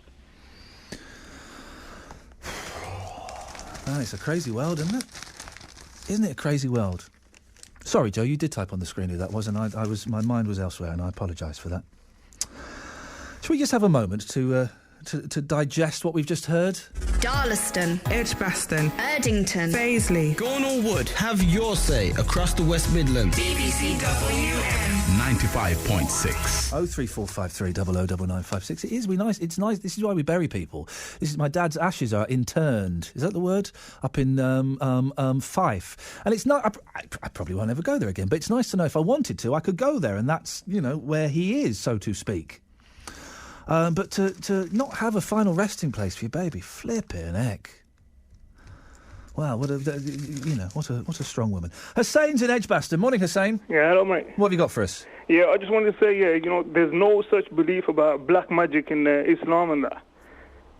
There's, the stuff you hear about in Islam about black magic and stuff. It's got nothing to do with, demons and stuff like that. Okay. Yeah, what it is basically, let me just tell you some of the stuff the Prophet told us about go on. Black magic. It was that Prophet said that there's stuff called jinn, and there's some that fly with the wind, there's some that live on land, and there's some that live in the water. Yeah, like little demons, little genies kind of things. Yeah, but that's the way Muslims today translate that, innit? Right. But the Prophet wasn't actually talking about that. It's like lack of education. What the Prophet was talking about, if you think about it, was, germs. In them days there were no magnifying glasses. Oh, germs. Yeah. And how have you come to the conclusion he was talking about germs? Well, everything you look at, never did the Prophet say they are like humanoid entities that invisible human entities. That's never mentioned in the Quran. What is mentioned is that they're impure. They dwell in lavatories and impure places. And the way to deal with them is, keeping yourself clean, keep away from places like that. So if you see when the Prophet talks about they fly with the wind, you're talking like your airborne viruses. Oh. You're talking about your seasonal flu and stuff like that. So do you believe in Ouija boards, in ghosts, in tarot cards, in any of that nonsense? I believe these are things that came over the years, and like that game. What's it called? Scrabble. Chinese Whisper. Oh, Chinese Whispers. Yes. Yeah, it starts off with one word, and by the time it gets to the end, it's all distorted. And that. Yeah. That's what it's like with Islam. It's in the beginning it had nothing to do with demons and stuff like that. It was all about how would the Prophet explain to uneducated people about germs when there were no magnifying glasses. Hassan, you make a great point. Thank you very much indeed. Chinese, I like that. It's Chinese Whispers. Why do they call Chinese Whispers telephone in America? They call it telephone. Is it why? Is it I don't know. 03453 009956. Imran's in King's Heath. Imran. Ian, how you doing? Well, Imran, I'm very, very disappointed. Well, you shouldn't be. The video is not mine. The family members that were in there, I didn't speak to them. Here we go. They don't want to give it you because they believe you're you're making a joke out of something that's real. Well, just because you don't believe in it. Imran. I've asked them if I can blur the faces in that, but I need software to do that. Right. For those who weren't listening, let me just remind people who weren't listening an hour ago. Imran claims to have video evidence of a man being picked up by an invisible spirit and tossed against the wall. And Imran was going to send this to me to have a look at. I'm not. Listen, Imran. If that's what I see, then that's what I will describe. No, I'm happy for you. That's all good and proper, but it's not mine to give. Okay. So well, do you know what that leads me to believe? You can believe what you want. You don't even believe in God, so what's the point of having this conversation? You believe we evolved from monkeys. Imran, don't get angry just because you've not done the thing that you promised to do. Unless you're a religious person, you wouldn't believe in these things anyway. You're just science. No, Imran. If I can prove it, and if it's in a test tube, it exists. And if it doesn't, if I see a video of a bloke being lifted up by an invisible spirit and flung across a room, how could I deny that? The thing is, here's the surprise. I've not seen the video. It's not for me to deny it or not, but the fact of the matter is, you need something in order to. Yeah, I need to see the video of a fella being picked up and tossed across the room by a spirit. Do you know what? With all due respect, if it was mine, thankfully it's not somebody in my family, but if it was mine to give you, I contacted the person, or the people that are in that video, and said, listen, this guy's talking about this stuff on WM, can I send it to him? They said, this is not a joke. They were quite upset about it, so I said, can I blur the faces out? They said, if you can make it so that nobody can be, so people don't find out who it is. You can send it, but they came back to me with the saying that, this is not a joke, and to be fair, it's not, because when these things occur... I'm not... God forbid it ever happens to you or anyone in your family or anyone that you know. It won't happen. It's a very scary thing. Yeah, OK. Imran, with the greatest of respect, right, only I'm going to see it. I wouldn't even show it to producer Joe. No, I appreciate that, but, I've got to try and blur these things out now, and I'm not the most technical of person. I might even drop you an email, and you know what, you can come and view it, you can come and meet the person. All right, fine, you're on. Do you know what, they're better now. They are a lot better now, but they had to go to Saudi. I'll tell you what. A lot of things had to, but I'm quite happy. Imran. As long as these people are happy to, show it you. Here's the thing. You can come and watch it at my house. September the 12th, Friday, September the 12th, producer Joe and I will be hosting Friday shows 2 till 4, OK? From September the 12th. It's our new gig, guys. I think it's been announced.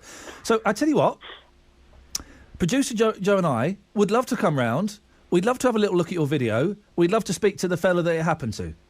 Yeah, why not? Do that. You're on. I'll go back and talk to them. Beautiful. If they're happy, you can meet the guy himself. Beautiful. And we'll record a little piece for the radio. If they're happy to do that, you can do whatever you want with them. Imran, listen, thank you very much. Joe, take his details. There we go. Yes, that's right, dear listener. From Friday the 12th, Fridays 2 till 4 are ours, as well as the Saturdays. We're going to carry on doing the Saturday show, but we'll be doing Fridays from 2 till 4 every Friday from Friday, September the 12th. And we're not quite sure what we're going to do with the show yet. We're not quite sure how it's going to work yet. But the one thing that we're going to have is hopefully we're going to have Imran and the fella... Listen, if it... Oh, he just hung up on you, did he? I'm sure we'll speak to him. Listen, if this video footage shows a fella being lifted up by an invisible spirit and flung across the room, then that's what I'll describe. That's what I'll say. And if it does happen, how could you not treat that seriously? But I have to say, with the greatest of respect, not having that video footage after being promised it makes me a little bit more suspicious. You have to. Has he switched his phone off? Imran, come on, dude. Maybe he's phoning up the family to ask. Maybe he's doing that. That would be great. But if he's up for that, we can certainly go and do that. And we can certainly do that for some of the Friday shows. Go out and... let me phrase that better before I utter that sentence and we scare Imran away. Go out and meet people. We're going to go down the sewers at some point. Remember we talked about that, weren't we? Let's see if we can sort that out. That's certainly something we can look at, some little bits and pieces like that. Right, last 20 minutes of the show. What are we talking about? Well, we've spoken about Iraq. I think we may have sorted that out. I know. But, well, I'll get you some. I think we may have sorted that out. We have talked about... Are you unchristian if you don't welcome Iraqi Christians into your home? Refugees. If you're a Christian, right, Christians are being persecuted in Iraq. 60,000 of them are fleeing. They're being killed in the most horrific ways. Surely it's your duty as a Christian to say, do you know what? We've got 2 spare rooms. I reckon we could squeeze 2 families in. We've got 1 square room. I reckon we could get a family of 3 in there. Is that not your Christian duty to do that? 03453 009956 is the telephone number if you want to give us a call on that. We're also talking about black magic. And it's interesting, isn't it, how it can get a little bit heated. And lots of people making assumptions about me. I didn't say I don't believe in God. I've not said what... No, I've not said quite what I think. Don't pull the face, producer Joe. I've not quite said what I think. But if I'm given the Ev, if there is hard Ev in front of me, right, then I'll believe it. The thing is, there is no Ev. There is no evidence, apart from Imran's video footage. There is no evidence that supports black magic. There is no, the footage of ghostly apparitions. Ouija boards, as we all know, don't work. They don't do anything. Tarot cards don't work. Mediums and seances, it doesn't work. It doesn't work. And if you believe in it... Why are you believing in it? Because you like fairy stories? Because there is something missing in your life and you feel that the only way it can be filled is to believe in ghosts and stories and black magic and voodoo? We spoke to a guest earlier on, Guruji, who does very, very well, thank you very much, out of removing curses and hexes that are put in people. He charges between £300 and £900. Well done him. He's found a gap in the market And he's more than happy to fill that gap. Well, good for him. But it don't work, does it? Cliff's emailed him. You can see the supernatural. You can see any number of so-called supernatural happenings on YouTube. With CGI, it makes you wonder what is real and what's not. People believe what they want to, and they can fool themselves. To some people, the world is full of evil beings, such as seen in any horror film. Stealing bodies from graves is the ideal reason for cremation. Remember the dead in your heart rather than by sitting a grave which contains bones. I'd like to be buried, I think. Can you still get buried these days? I thought the ground was full and there was no room to bury people anymore. You had to be cremated. I'd love to be buried. I'd love to, that's what I want. No, not buried alive, for goodness sakes, you plum. 03453 009956 is the telephone number if you want to give us a call. We're talking about black magic. What else have we talked about? Women flying aeroplanes and video games. Hey, guess what, guys? Video games are good for you. I've often thought this. Now there is evidence to support that. Video games, in moderation, are good for you. Oh, they're so antisocial. No, they're not. Here's the most antisocial thing you can do, right? You can sit in a corner and read a book. It doesn't get any more antisocial than that. You're sat in a corner reading a book. It's the most selfish thing you can do. You're sat there, you're looking down, you're not making eye contact with anyone, you're not talking to anyone. Video games, you could be playing with your mates, you're online, you're talking to people in America or Japan. 03453 009956. BBC WM 95.6. Let's get the travel news now. Here's Liz. Thank you, Ian. There's still a couple of problems as you make your way onto the M6. It's looking rather congested as you head between junctions 8 and 9 going north, and in the roadworks going south between 12 and 11. That's still looking particularly heavy this morning. The M5 has snarled up in the roadworks again between 4 and 5. The A38 Bromsgrove exit to the Droitwich turn. As I say, there are roadworks all around there, and between 4 and 6. That's the reason why that's looking particularly congested. In Kings Bromley, Manor Road is reportedly the scene of an accident by Yoxall Road and Orrowas Road, the A513. Police tell us they are on the way to the scene. The M5 trying to get onto the M6 is struggling. And as you head around Gailey, we were told that an accident had cleared from Gailey Island to the side of the road, but apparently there is still a lane restriction in place. The A449 A5 junction of the roundabout around there. Your matchday travel sees Walsall fans heading to Port Vale. It's a trip up the M6, which isn't looking too bad. As I say, it's a little patchy and slow in places, particularly through the roadworks towards 13. You better go to Riddle if you're a Blues fan, off to Middlesbrough. Along the M42, though, no problems reported, and onto the M1. That also seems to be moving quite nicely. The A1 further up is also seemingly moving rather well. If you can update us, call BBC WM 95.6 travel 08453 002288. This is the voice of Birmingham and the Black Country. BBC WM 95.6. Entertainment. Proper news. Friendly voices. Local views. Simply not acceptable. In fact, it's pretty disgusting. Stories from your local patch. Action from your local match. The spirit of Lee Clark's side, back from the brink. Presenters with something to say. You're a man of your word, are you? Oh, I am. Characters from down your way. The people are lovely. Great to get to know them. Not just a DJ. Playing boring songs all day. This is the greatest city on the planet. I love this place. It's just home. It says a lot for the people in it, but it is so wonderful. The voice of Birmingham and the Black Country. BBC WM 95.6. Morning, guys. Hang on a minute. It's last 13 minutes of the show. If you want to give us a call, we've got a couple of lines free. I would suggest you do it now, please. 03453 009956. Gordon's on the line. Morning, Gordon. Good morning, Ian. How are you? Gordon, do you know what? Things have been better, but I'm getting by. Well, I'm sorry, go on.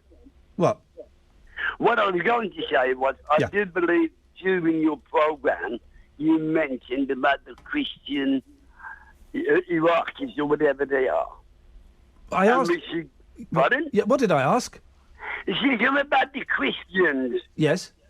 Right. Now you said that we should open our doors and give them home. Yes. Right. Now then, if they all come to this country, you also turned round and said, and correct me if I'm wrong, that you stated that they should get asylum. You know, they should just come in and get asylum. What I was suggesting, Gordon, are you a Christian? I do believe in God, yes. Okay, but are you a Christian?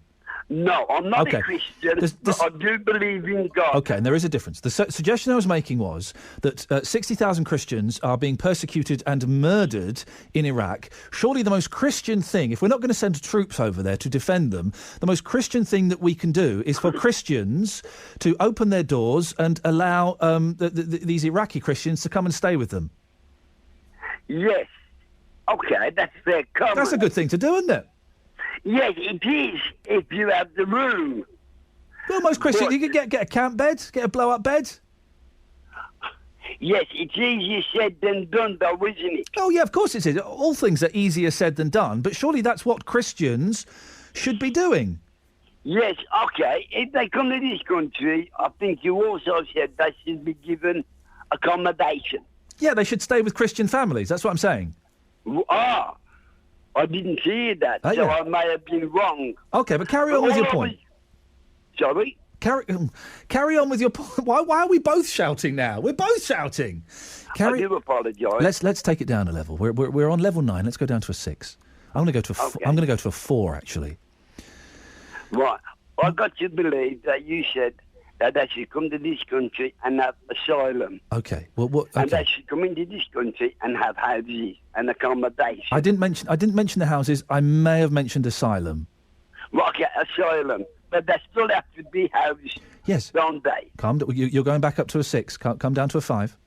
Sorry. That's okay. Yes. I'm only thinking on this basis Yes. is that if they come to this country, they have to be housed. Yes, they can live with other Christians. So they can live with other Christians. But what happens if they haven't got the space? Where is the accommodation coming from? There will be Christians that have got a spare room or have got a bit of camping space in the back garden or something, or they can top and tail. Yeah, but it wouldn't be nice, would it, to put a family in the garden? It would be. I imagine that I imagine that the Iraqis that are seeing their children being murdered in the most brutal fashions. I've not even described on the radio what I heard this morning because it was so awful. That they would prefer to sleep in a tent in someone's back garden in Lee Bank or Tamworth or somewhere like that than be forced to hide up the top of a mountain. Then okay, that's fair comment. Isn't it? I can't argue with that. There we go. But I think it'd be better, especially with the weather we get. Yeah. When it's cold, warm, throwing down the rain, or heavy, severe frost and cold. Yeah. Like the snow. Yeah. You can't leave them in a tent. You can't do that. It's inhumane. Well, it's more okay. Gordon, what do you suggest we do then? I don't know, Ian. I'm sorry, mate. I can't answer that question. I don't know. Gordon, I'm thinking of growing a beard. Should I go for it or not? Well, that's entirely up to you. If it's going to make you look more attractive to your wife, then go for it. Yeah. I'm looking because I've just had one. I just had a shave. Oh, right. Have you ever grown a beard? No. I look older than what I do, but I am. Have you never tried? Surely every man has tried to grow a beard. They've gone a month where they've not shaved, haven't they? That's perfectly true, but I can't be like that. I feel scruffy. I feel like I'm a tramp. Yeah, I know. If I don't have a shave. I've not had a shave for a week. I'm going to have a shave later on today because I'm doing Big Brother. But I feel like I feel I look a little bit rough around the edges. Gordon, thank you very much indeed. Barry's in Tamworth. Morning, Barry. Morning, there. Should I grow a beard? It's up to you. If I did it, I don't think the wife would enjoy it. Au contraire, I think it would annoy her. But again, that's a good reason to do it. No, it makes you look old, don't they? Well, the thing about beards, if you have a beard for like a year or something, you look older. And my beard's going white, which is great. But then when you shave it off, you take 10 years off, don't you? Yeah, I suppose. Yeah. Have you ever had a beard? No. You've never tried to grow one? No, nor a moustache. No. What? No, I like to be clean shaven. No, he said moustache. Why? What I don't understand is why, if you have the power, the ability to grow a beard, why you would? How old are you, Barry? Roughly. Me, 68. You've never tried to grow a beard in 68 years. No. You've not used your body to its full potential. I've never fought an animal. I ain't got a computer. Yeah. But I mean, there's something wrong with me, and I want to get out more, don't I? You want to get out? You want to get out more, but anyway, you've not called in about beards, but thank you for that. What would you like to say? Yeah, regarding Neil ringing up and going on about a child, I mean, I don't think she's going to find peace of mind by going on the radio. I would think that, you must be, something like that, you must be grief-stricken. Surely you should be grieving in private. And, she's... Hang on, Barry. You can't phone up to have a go at Neela for coming on and telling her story about her baby's body being stolen. Surely that woman doesn't deserve any criticism at all. Well, I'm not criticising it. I'm not criticising because in the same vein, when Gary Barlow, right, I remember this some time ago, when he lost his child, which is, same as Neela, same as Gary Barlow, it's a terrible thing to happen. Yeah. But the thing is, where Gary Barlow... Then he treated it and becomes subject to violent abuse. Yeah. Now, I felt sorry for Gary Barlow's baby. I felt sorry for it, but I thought, why would you want to send out something like that, telling total strangers? Well, it's quite often when we are grieving, or when we have lost something, or when we are in a lot of pain, it helps to share that and to express that. I feel slightly uncomfortable talking about Anila because she's not here. But I would imagine... Yeah, but I'm not having to go, it's just... No, you're questioning it, and it's fine. But I just want to kind of move it in general as opposed to away from her specifically, because I don't think it's quite fair. I don't know why she's doing it. I'm hoping that she's getting some comfort from it. That's what I'm hoping. Well, just one other thing, Ian. Regarding Imran, right? Yes, yes. That he doesn't believe in the theory of evolution, Darwinism, right? Yes. He believes in that it was created by God. Well, evolved I'm assuming he believes in that. He did question my belief in the belief that we come from monkeys. But yeah, go on. I suppose he's got video evidence, has he? He's got what? Sorry. Video evidence. Of us coming from God. Yeah, like as regards, this thing has got like as regards somebody being thrown. He's got the video evidence of someone being thrown against a wall. Yeah. I suppose he's got the video evidence of evolution or creation. I think he may not. He may not. I'm not sure, but yes, Barry. Listen, just stay there, and I'm gonna make sure we all tread very, very carefully on this. Anila, who's the lady whose baby was taken, has called in. Anila, what would you like to say? Just that I'm not sharing it with strangers in a sense, and I'm not doing it for the fame.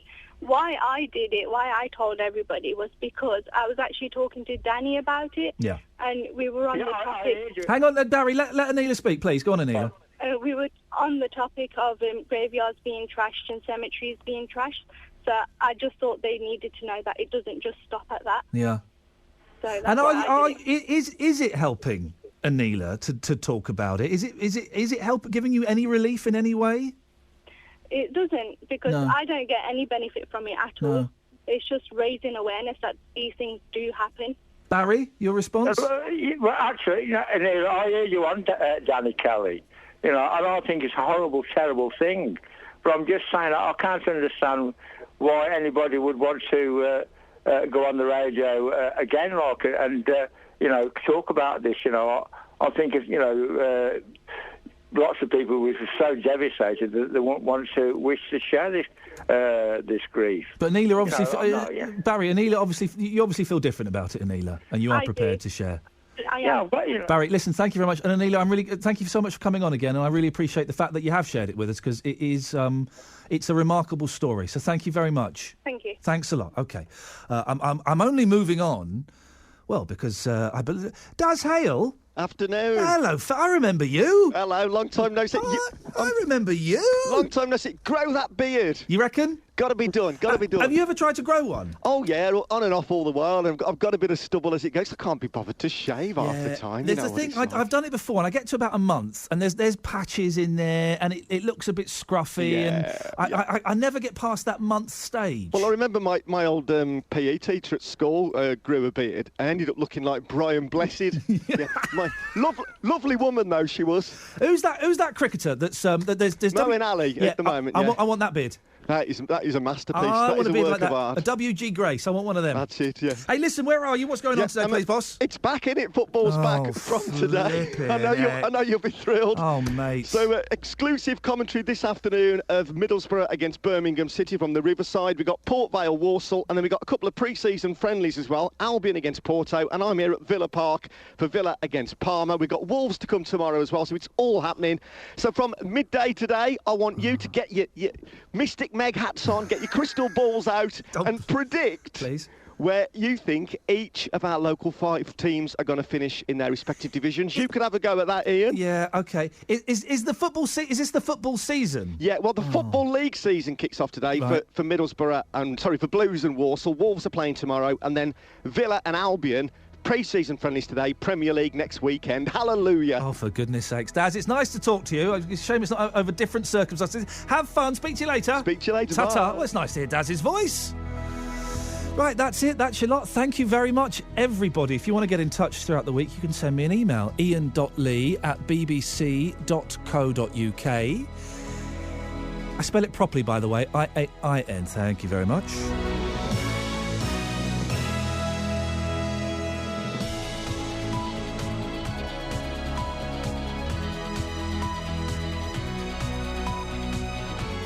The voice of Birmingham and the Black Country. BBC WM 95.6. So then football is back and we begin our big game build-up next on BBC WM 95.6 with me, Daz Hale. But first, the news.